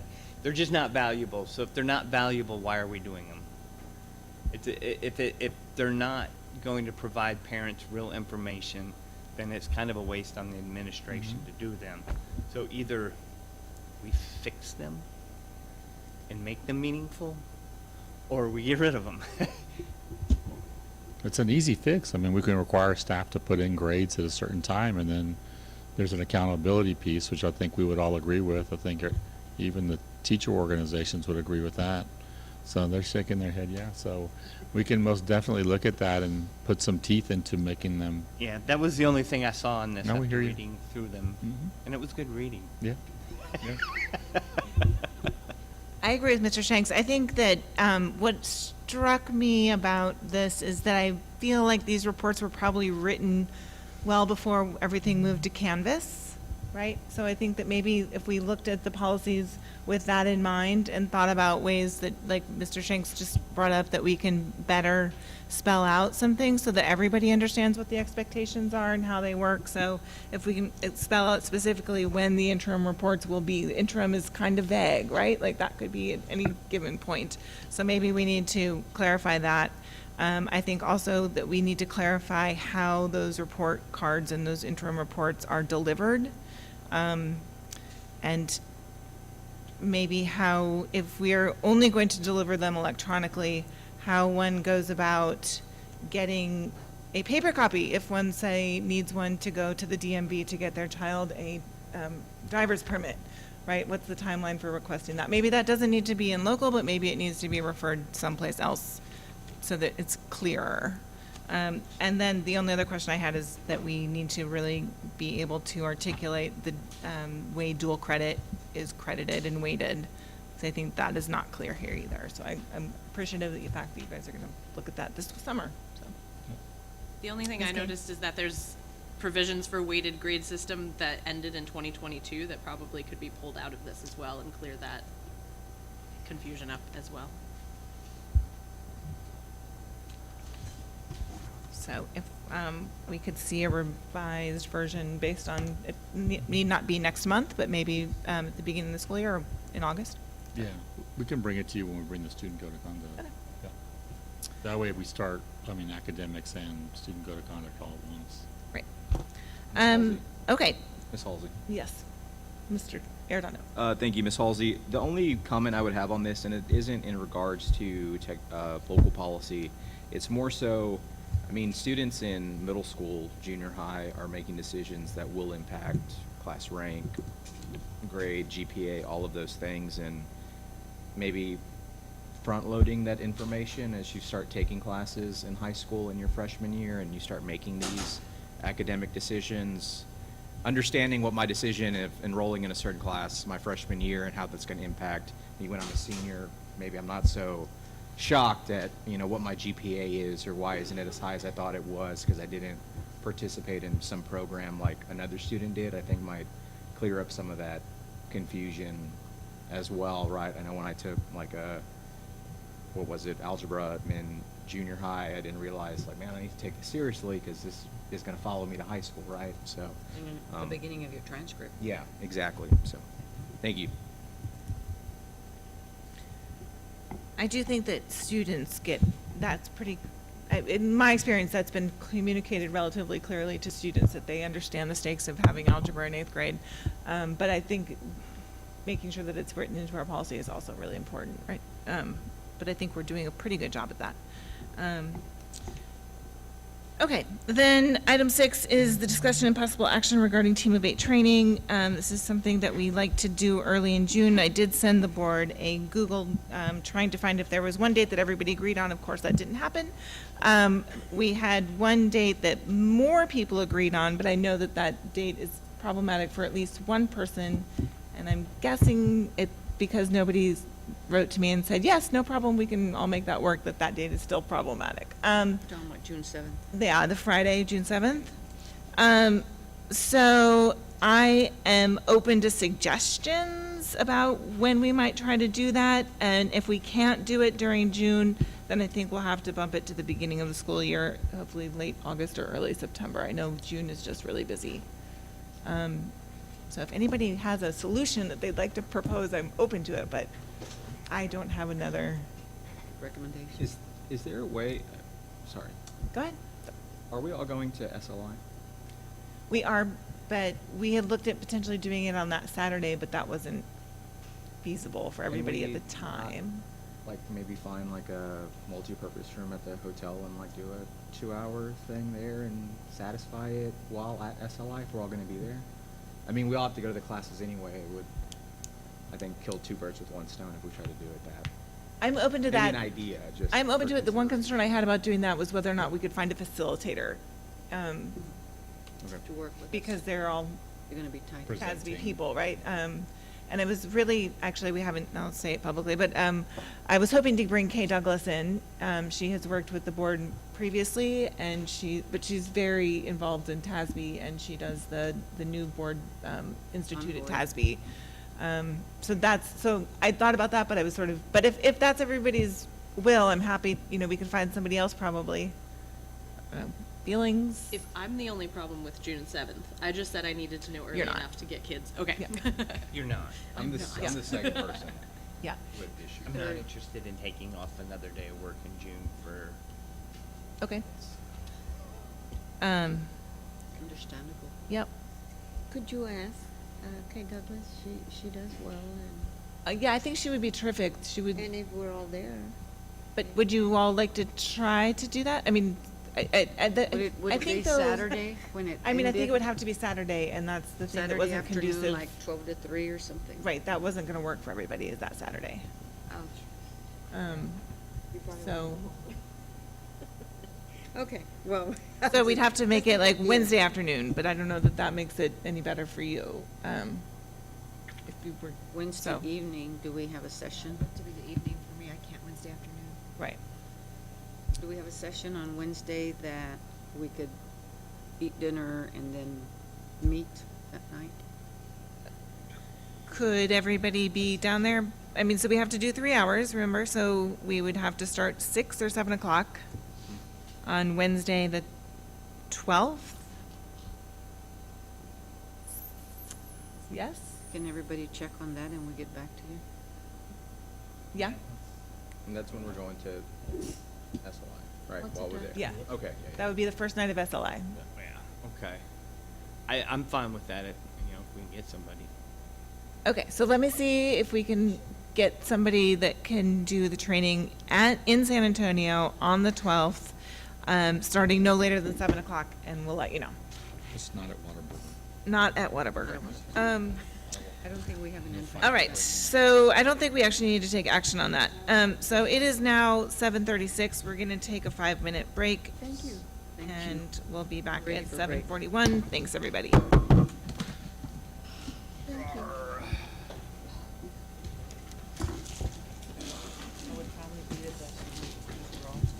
Oh, yeah, no, I think it's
The items for action in academics. 1, a discussion and approval of the optional flexible school day program application for SMHS for the 2024-2025 school year.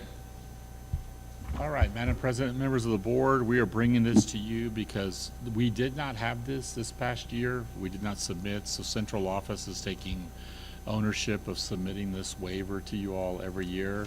And really what this will allow us to do is to build schedules that meet individual students' needs, particularly at the high school, but throughout the district. So if you have optional flexible school day, then you can have situations where if you have students who may only need to be able to come for 1 or 2 periods a day, then we can bill that and they won't be penalized through attendance. The district won't be penalized. And so it just allows us to be more flexible in building schedules. Currently, we kind of, if you're in the program, you're either all day or you're not all day. And so this is to help us change that and just meet the kids where they're at, the families where they're at. Is there a motion? I'll make the motion. I'll second that.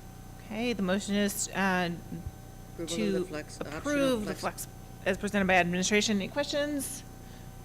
All in favor, please raise your hand. Opposed? Thank you. And next, the consideration and approval of the revised SMCISD Gifted and Talented Program Handbook. All right, Mr. Underwood is up here, and he has worked very hard with the staff, the teachers throughout the year, so be nice to him, please. He's really done a good job. I concur. We're always nice. Gotta walk him off, he's nervous up there, he gets nervous. Walk him So up the are lid. there any questions, or do you want me to speak to anything specifically? I would like you to just outline the process that you went through. I know that you explained it a little bit in the board book and gave us the revised handbook, which I appreciate. I don't know that can't remember the last time I'd seen that, if I've seen that before in that format, so that was terrific. But if you could just give us a little bit of the process, that might answer my questions. Sure. So back in the beginning of the year, when I first was provided the opportunity to work with the GT programs and oversee those, one of the things I saw that was missing was the Gifted and Talented Advisory Committee. So we put together a group of parents and put together a group of teachers and also some others. As a matter of fact, I'll name those for public recognition and acknowledgement and appreciation. Betsy Gail Rand, Dr. Laura Ellis Lai, Kim Lewis are the parents. As teachers, I had Carol Fernandez, Moon Hernandez. Those are also GT specialists at campuses, at elementary campuses, and then Joshua Keir, who works with the GT students over at Miller Middle School. And then also Eileen Fowler, our Director of College and Career Readiness as well. So, who also oversees the advanced classes, academic classes at the high school. So I wanted to make sure I had a good group of people that could work together and talk about what they saw within the current trends and what they expected the future for GT to be. And so by going through that process, we came up with a look at what it is we're doing, a comparison with some other districts and what it is that they're doing specifically. There was a lot of belief that K-5 GT is doing fairly well in its current state. There are some additional things that we'd like to do, which includes the Spark Fair and also then having some students work within those areas of interest. But then, and we want to try to accentuate that more with some things. But then more than that is the 6 through 12. It's a secondary education that we wanted to really kind of push our agenda on. And that's where we looked at areas of strength, looked at another district that was doing that. And we compared ourselves with that and some other districts that are in the area. Hayes, we looked at Hayes, we looked at Round Rock, we looked at a couple that were online. And so after we did that, we decided that the best way to work with students at the secondary level is to look at their areas of strength. And so by doing so, we're actually saying, okay, let's look at universal screeners, let's look at STAR data, and let's determine for a student where they're really showing the strengths at, and let's make sure that the education that they receive for advanced classes is really in those areas. It doesn't mean that they can't take advanced courses in areas that are not within their areas of strength that are noted as that. It just means that they and their parents can still choose those things. If they want to continue to challenge their students in all areas, they are certainly welcome to do that. But we wanted to make sure that our students are really receiving that area of strength in advanced classes specific to those. Moving forward beyond that, we wanted to also do something that will allow our students in the secondary to become recognized for those areas of interest that they have.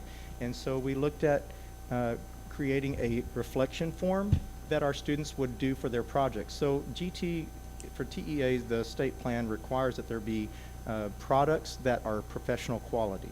And so what we did is we said, okay, we need those areas of interest to be demonstrated through products that are professional quality. And it can be in the area of fine arts, it can be in the area of CTE, it can be in shows, it can be in raising animals, it can be in any of those things, and also be in the areas of academics within UIL, the science fair.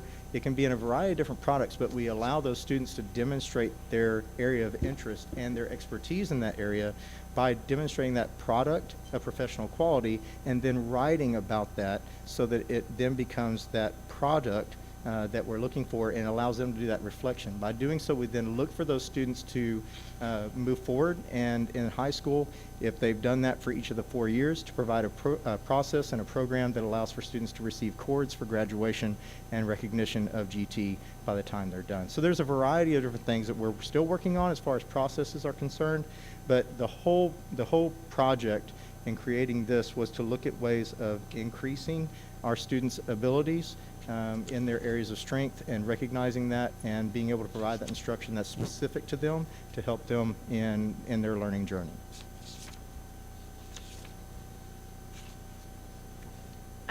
That is helpful, thank you. I did have a couple of questions. You clarified one of them. I was wondering who was on the committee that helped you put together this, and I appreciate getting that information. Just something specific on the district contact information on page 110 of our board book, which is page 3, I think, of your presentation. It lists the GT coordinators, but I was confused. I'll note that there is a error in formatting there. That secondary should have slid over to the right. I'm going to adjust that Okay, as a that part clarifies of the it. I was going to be confused as to why we were having elementary students. That makes it. Thank you. It should have been no over problem. to the right-hand side. Thank you. And I'm really glad to see the emphasis on training. I guess the question that I have is that I understood what GT looked like, at least at Miller Middle School, up until a year or so ago. Everything that you just said that's going to happen, I think I have a better sense of how it can happen at the high school. I don't understand how that works at the middle school. Like, who's identifying students? Who's making sure that they're getting, if their strength is in choir or their strength is in math or science, who's making sure that they're getting that? Like, that seems like a big... So it's a two-part question. The first part is that 6th through 8th, we are looking at universal screeners and STAR data, and I have a subcommittee of people that are going to help me in looking at those areas of strength to determine that for those individual students. And second part to your question, can you repeat that? Just to make sure I understand. So we're going to do universal screening in elementary school and then again in middle school? So they're all GT students already. We're not going to Right. screen students again for GT. What we're doing is we're using the universal screeners and the STAR data to look at the GT students specifically. To see where their areas of strength are. areas of strength are. Okay. And so once those areas of strength are identified by the committee, what happens? At that point in time, we make sure that they're in the advanced courses for that area of strength. They don't have to be, so if they're, let's say you have a twice exceptional kid, a student that is both special ed with a learning disability in reading, but is phenomenal in math. Right. Right? Okay. So that student has an area of strength in math, but doesn't within language arts. So we make sure that that student is in math classes that are advanced. Okay. We don't do that for language arts. Okay, I think that's fine, but I think one of the concerns that I heard from parents is that GT is not the same as advanced academics, and we are making the two the same, right? So I think that previously what we did is we had a GT curriculum that was available in one of the advanced academic curriculums for middle school, and so there was an advanced ELA course and there was a GT course, right? That's differentiating the curriculum for GT students. So I'm a little concerned that we're sort of going back to just offering the advanced classes as the GT curriculum. I don't think that that's enough differentiation. So it should be enough differentiation when differentiation takes place, right? So, because the pacing should be different in an advanced class. And so that should be able to transpire in the instruction that's taking place within students. And remember that there were a lot of discussions revolving around what it is that we would do with this, and the committee felt that this was the best approach toward making sure that what we have in our system is available for students to be able to progress quickly. And yes, there is an absolute desire to make sure that our students are going to have that focus, and they're gonna be, I guess, the administration to make sure that they're in those classrooms to ensure that that pacing is set to where students are receiving the instruction that they need at the pace that they should. But I think that there needs to be within that classroom, if it's going to be in the same classroom, right, there has to be another scaffolding, right? That it can't be the same on pace as everybody in the classroom. Does that make sense? It does.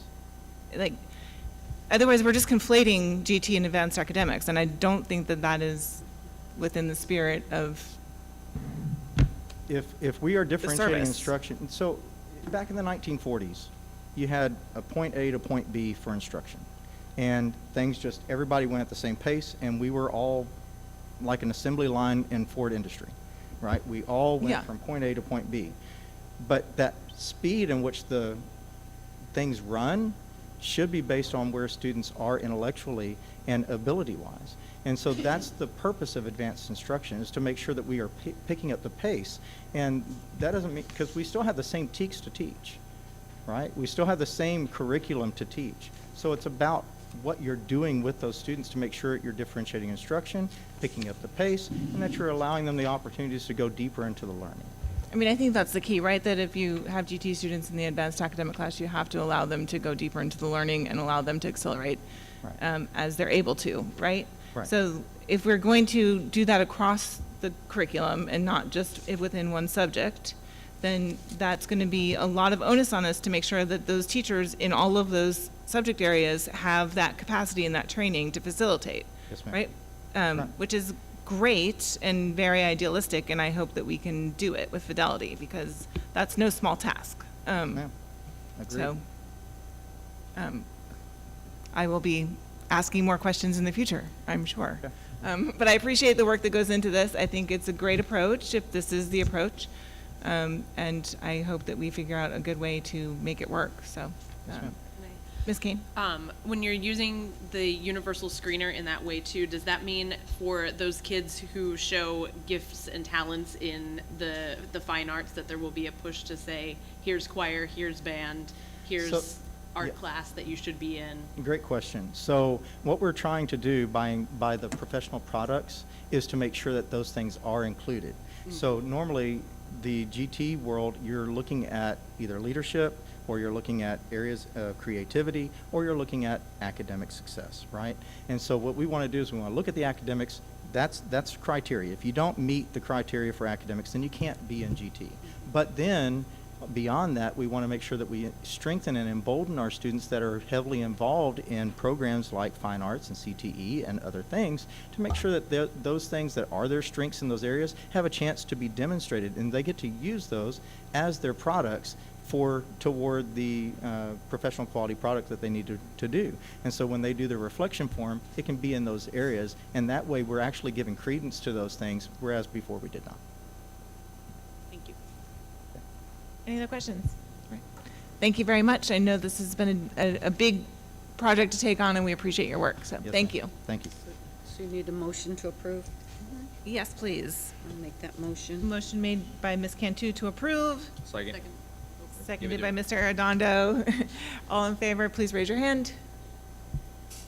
All opposed? Carries 7-0. And we come to Human Resources and the consideration and possible action of compensation for the 2024-2025 school year. Good evening, Board. I believe this set of salary modules were sent to you by Ms. Gunther. along here with our Chief of Human Resources, Ms. Munoz. We wanted to discuss our salary modules, referencing back to the board workshop that we had just a couple weeks ago. What you'll see in front of you on the first page of these models, you'll see from left to right, model 1, 2, 3, and 4. Model 1 is the 1% plus longevity. Model 2 is 1.5% plus longevity. Model 3 is 2% plus longevity. And 4 is 3% plus longevity. Going down the columns, you can see the costs associated with each subgroup of employees or staff who fall within those categories. You can see, just for example, model 1 with the 1%, cost estimates for total staff is $79.4 million. As you go along, you can see model 2 is 79.7, model 3 is 80.1, and model 4 is 80.8. You can also see the differences within the base salary, the stipends, longevity range. You can also see the effects of our benefit packages that are covered. Previously, the board recommended to continue the 445 full payment of health benefits, and you can see those have been calculated in each of these models. The totals for all those calculations, you can see model 1 comes out to $79.4 million. Model 2 is $79.7 million, and Model 3, $80.1 million, and Model 4 is $80.8 million. Going to the next page, this translates over to the implications, if you will, of our revenue versus expenditures. You can see again on the column in its independence, the 23-24 adopted budget, that's our current budget, versus model 1, 2, 3, and 4, and how there's differences. We're starting to see more data come in, and we're getting a better projection of what our actual revenue will look like. You can see I've been predicting off of an $84 million revenue estimation. We're going to be slightly over 85 million, not by much, but 85.3 million compared to 84 in our estimated revenues for next year. As you look down the line, you can see again how those salary impacts come in. You can see how our M&O expenditure budget is set across the board. You can also see in the green line the total expenditures when you calculate the staff and all of your other expenditures within the budget. Model 1 will have a total expenditure of $101.4 million. Model 2 is $101.7 million. Model 3 is 102, and in Model 4 is 102.8. And then you can also see the net change in fund balance across each. You can also see the estimated beginning fund balance and the impact in the ending fund balance in gray. So if you were to look at Model 1, for example, you can see the ending fund balance proposed would be roughly $31.7 million, and that's ending fund balance in next year. You also can see that we have itemized the 3-month operating expenses with each of those models, and you can also see the unassigned fund balance that remains. With that being said, administration is looking for the board to approve a compensation model based on the item for action on page 123. That will give us the knowledge and insight to continue the 24-25 budget preparation and process, so that way we're on time in June to be able to present and adopt a budget for the 24-25 fiscal year. I have a question. Yes, ma'am. Do the models reflect helping the staff with the insurance? It's already Yes. calculated in there? Yes, ma'am. The insurance has been calculated. That's on that page 1. You can see that 445 has been calculated. Okay, so I think I need to ask for a motion first before we have additional discussion. Is there a motion from anybody? Ms. Kane? I move that we adopt Model 4. I'll second that motion. Motion made by Ms. Kane and seconded by Ms. Cantu. I'm happy to speak. Would you like to speak to that? Why? Yep. Yes, I mean, we've heard from the teachers We have heard about, we've had lots of discussions about this operating expenses, and we are consistently going to be able to stick with that even with Model 4. I know it's scary to look at our fund balance decreasing, but we can't rightfully be angry with the governor for not using the rainy day fund if we're not willing to do it ourselves. Other comments, questions? I just feel that our staff deserves that and that we need to support them as much as we can. It's heartbreaking we can't give more. I mean, I wish that we could give 4 or 5%, but I'm going to support that Model 4 very strongly. Mr. Arredondo? Thank you, Ms. Halsey. I've sat up here doing this salary and benefit discussion and exercise for several years.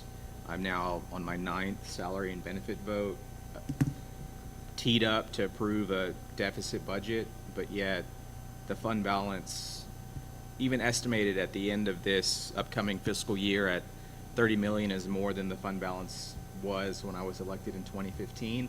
So it's still very challenging and confusing for me for year after year approving a deficit budget, but returning money to fund balance and watching it grow significantly over the past decade. I don't think that trend is going to continue. If I'm being honest, I think we've gotten lucky. I've gotten lucky as a board member. This salary and benefit increase is not sustainable. Next year, the following year, we're going to have to make some very difficult decisions. And I'm glad that we can do it this last time, but I think without significant action from the state or the legislature or even here locally, like this is it, right? The salary and benefit increases end here unless we do other things locally. And so I just hope, regardless of how this vote moves forward and if it passes or not, is we start having those conversations. I know I've spoken with the administration, I've spoken with President Halsey. I would like us to explore what our neighboring school districts have done and look at a voter-approved tax rate election.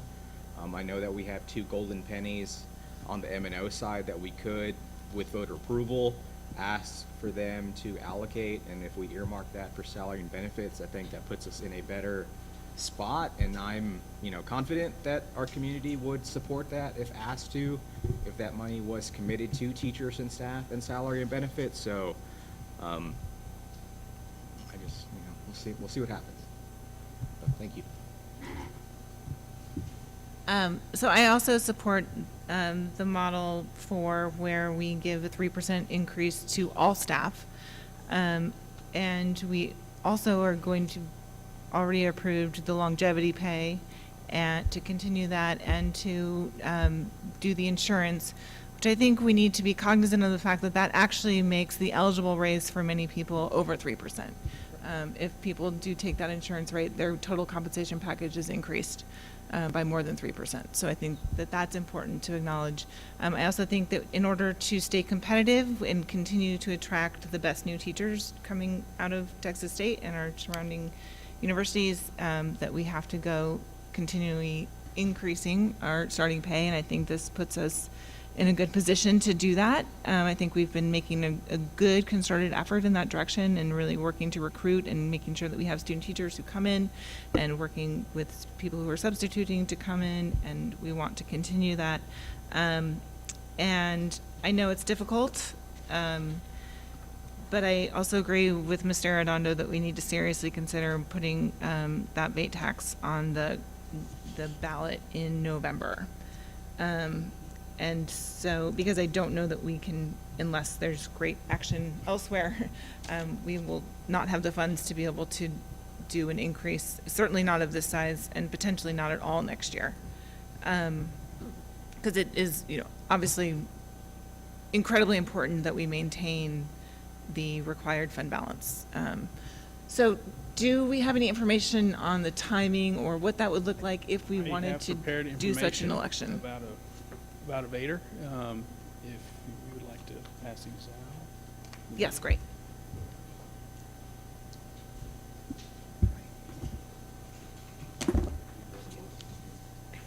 Thank you, sir. Your duties as assigned. sorry for the acronyms. A VIII.A is a voter approval tax rate election, commonly referred to as a VIII.A or a TRE, tax rate election. What I've provided to the school board is just a quick synopsis, little information, if you will, about what that process looks like. First and foremost, what is that VIII.A? It's a voter approval tax rate election.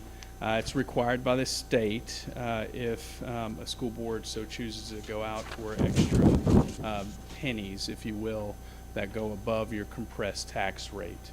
The state allows a school district to have up to 8 golden pennies, and then there's additional copper pennies on top of that. The benefit of a golden penny is that they are not subject to recapture. We have fallen out of recapture. If you remember last May, we went through our election, we approved that, anticipating SB2 to go through, it did.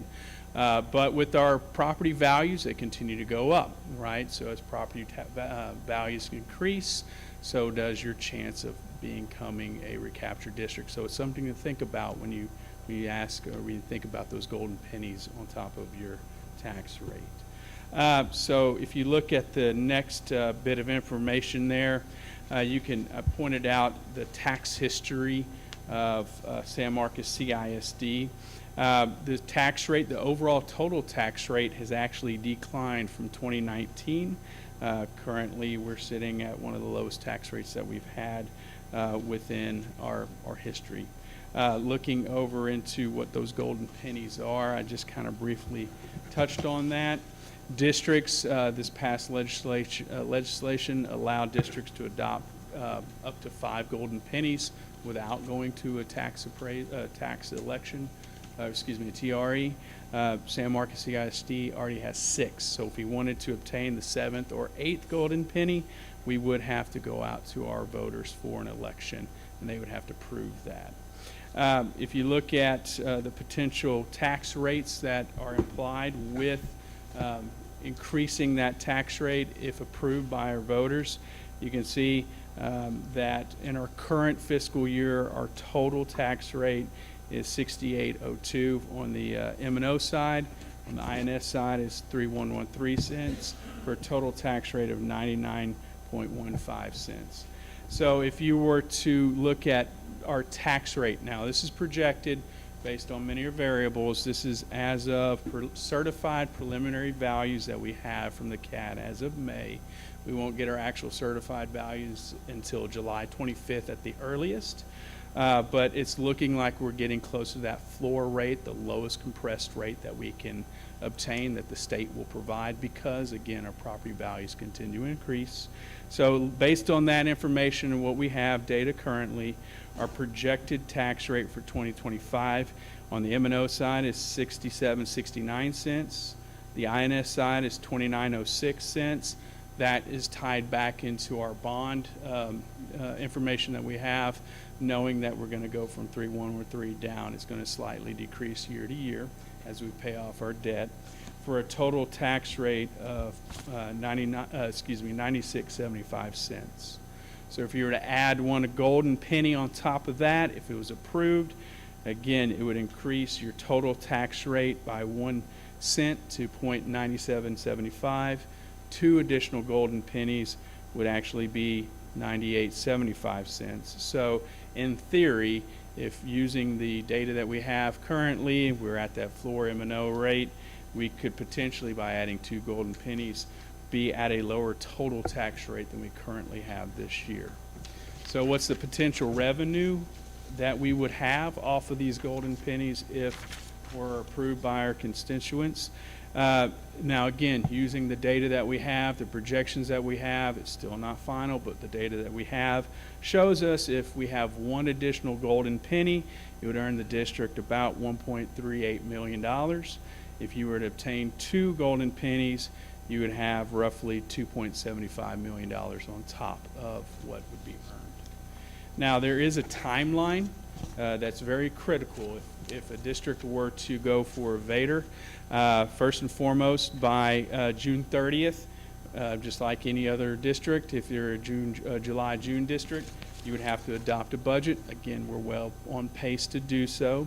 But the key thing right there is no later than July 5th, the board must select an auditor to conduct an efficiency audit. There are organizations that we already currently work with who can provide those services, but again, by that June 5th date, we would have to have somebody selected. Again, if this were to move forward, it'd be something that we would need to think about considering in our June board meeting. The other piece of information that's critical is August 19th is when we would have to actually adopt our tax rate, not the anticipated tax rate that if the tax election were to be approved, but we would have to adopt our tax rate. We have normally done that in August. There comes situations, right? The reason why we moved it to September this previous year, first and foremost, legislature was still in motion. Also, it goes back to our preliminary values don't get certified until July 25th, so it takes some time to get that data processed. It's doable. We can do it. That's August 19th is the August board meeting on date. Also, Alicia told me that that is the last day that we could order an election. So we'd have to make sure that those two items were locked in on August 19th. No later than October 5th, the efficiency audit must be completed and posted on our website, and that would line us up as a district to be on that November 15th ballot for the voter approval tax rate election. Thank you very much. Ms. Villalpando has a question. Would it behoove us to contact an auditor at this time, or the auditor that we had, so that we can get? I've reached out to some people and I have things lined up. So just like any other contract service, we would obtain that contract. We bring it to the board for approval. Mr. Redondo. Thank you, Ms. Halsey. While I want to continue talking about a voter approval tax rate election, I know that there's a motion and a second for salary and benefits, and I don't want us to like go down a Vader bunny trail because that's not technically what we're agendized for. So. Right, I appreciate know that that. was my fault. That No, I think it's good to know this, and I think it's important for us to know this when we're taking this vote specifically, because we need to know what our options are available to us, because we do see a declining fund balance, right? And we don't see alternative funding sources readily lining up at the door. So I think this is important. Thank you very much for putting it together. I think if this is something that we're going to consider, we will need to look to discuss this at the June agenda prep meeting with the idea to put it on the June meeting to discuss in more fully. All right, otherwise, are there questions for the board? Any other discussion? All right. All in favor of the motion to, sorry, could you give me the slide before with Model 4 with the starting salary, please? Yes, this right here, this page. Yes. All in favor of approving the compensation package Model 4 with the starting salary of $55,000 and a 3% plus longevity plus insurance increase for all employees, please raise your hand. All opposed? That motion carries 7-0. Thank you very much. Thank you very much to all of our employees, to our teachers, to our staff, to our administrators. We are grateful to you.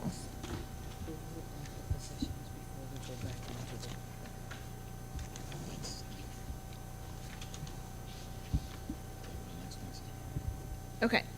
And now, consideration and possible approval of the hiring of positions as presented by administration. Ms. Munoz. Hi.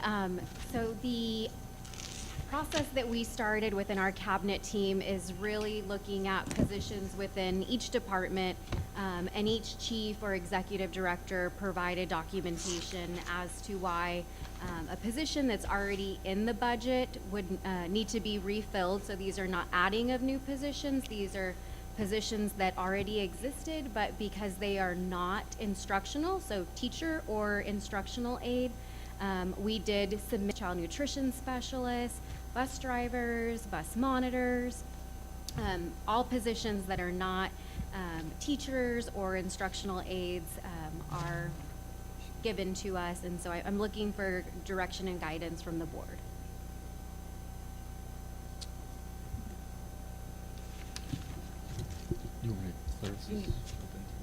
go ahead, yes.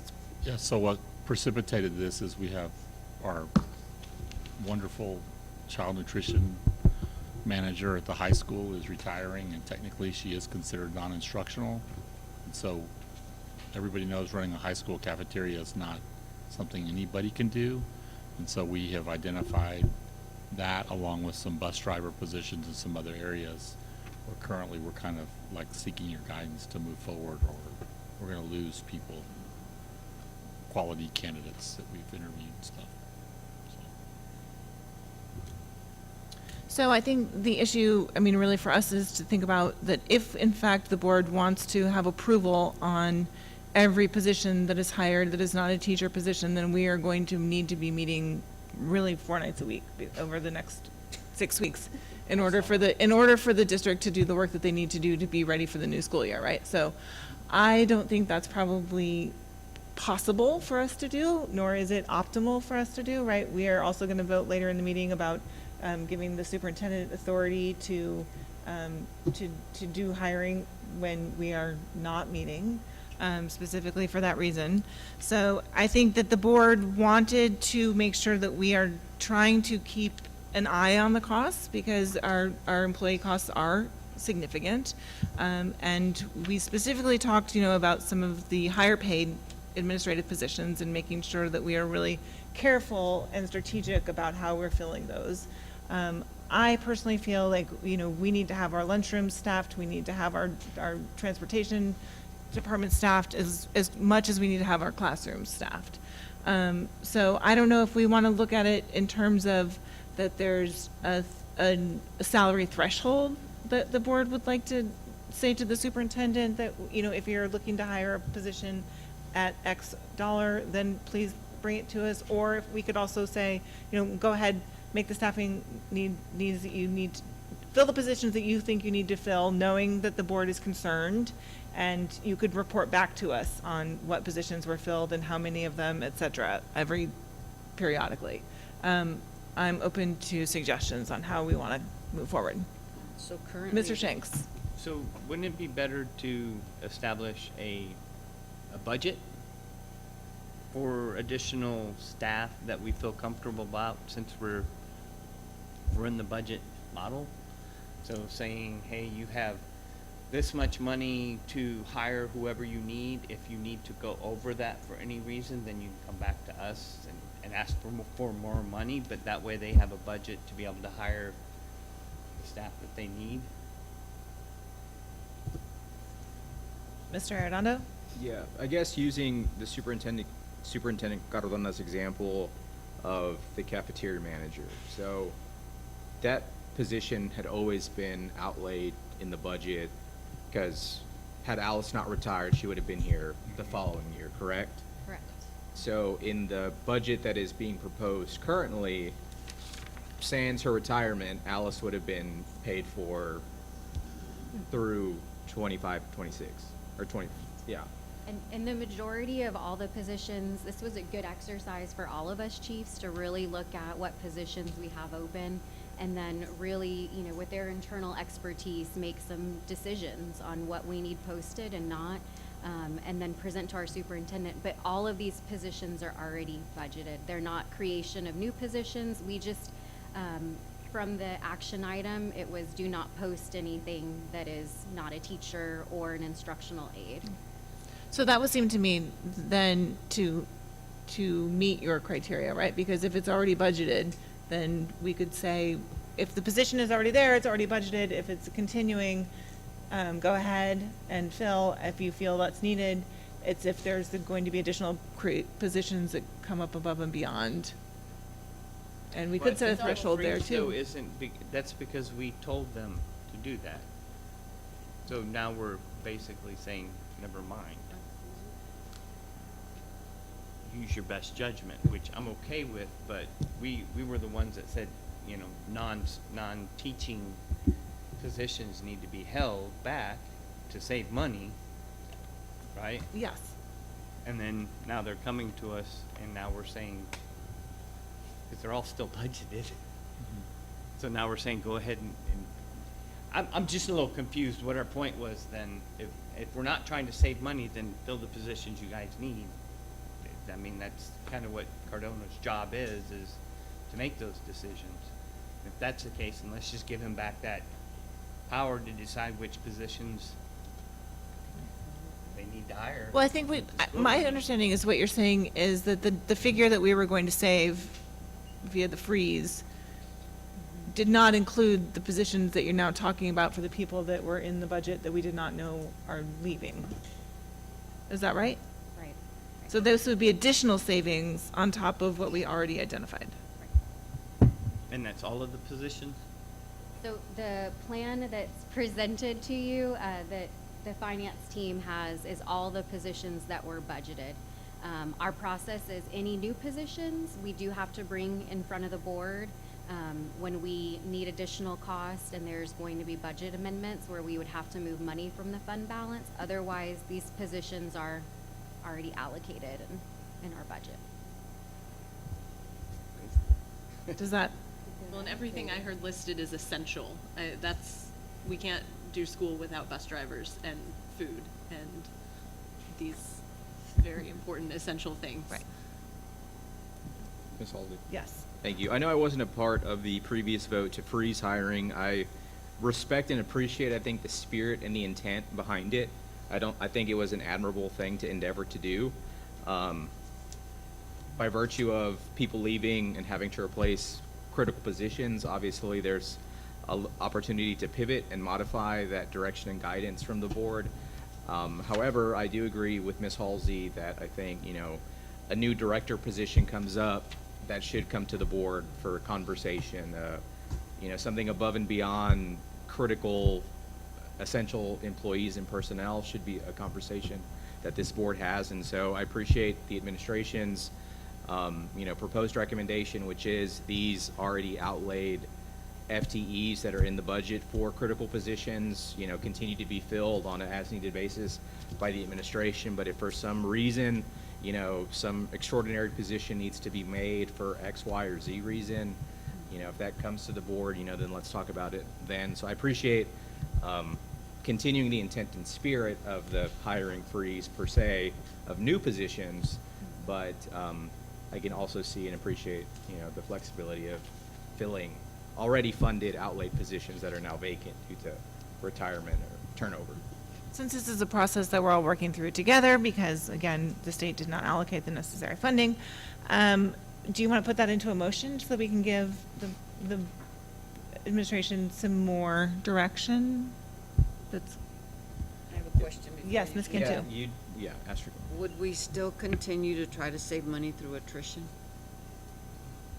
Yes, and we do have our guide that we'll present in a few minutes where it outlines that. So we are still reviewing positions and attritioning out and working through departments and campuses. So that still does exist. You ready for your motion? Okay, well, I'm writing it, so anyways. If anyone has any Any other other questions? We'll just put you on the spot your first night back, Mr. Arredondo. I'll just wing it. Motion to approve the list of recommended hiring of positions as presented by the administration and authorize the administration to fill already budgeted FTEs as presented by staff, I guess. We'll see if that sticks. I'll second it. Motion made and seconded. So, I mean, I think what we're saying is, yes, please go ahead and fill the critical positions that we need to, that fall below the director level in order to make sure that our campuses are operational, right? Please try to be judicious in the filling of those positions. Please try to be strategic and not excessive. And if there are significant new positions that seem to be necessary, the board would like to be made aware of that. So, okay. All in favor, please raise your hand. All opposed? Thank you.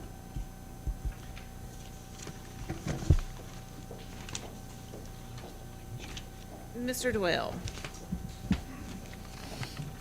Yes, ma'am. On page 125, this is purely procedural. This is a consideration of approval for June 17th, 2024 to be for a a public hearing on tax rate and budget for the 24-25 school year. Recommendation by administration is that the Board of Trustees approves and holds a public hearing on the tax rate and budget on June 17th, 2024. This will allow us to make our publications in the paper to meet those requirements and also set ourselves up for the June 17th board meeting for that to occur. I move that we hold a public hearing on the tax rate and budget for the 24-25 school year on June 17th, 2024. I second. Made by Ms. Kane, seconded by Mr. Shanks. Any questions? All in favor, please raise your hand. All opposed? 7-0, thank you. And the board will now move into closed session as authorized by section 551.074 and 551.075 of the Texas Government Code. Thank you all very much for being here.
Have a great night. Have a great last week of school. Thank you, teachers, administrators, staff. Have a great start to your summer, and we'll see y'all at graduation. The last week is always so crazy. God bless you all. Y'all go eat. We're gonna go eat.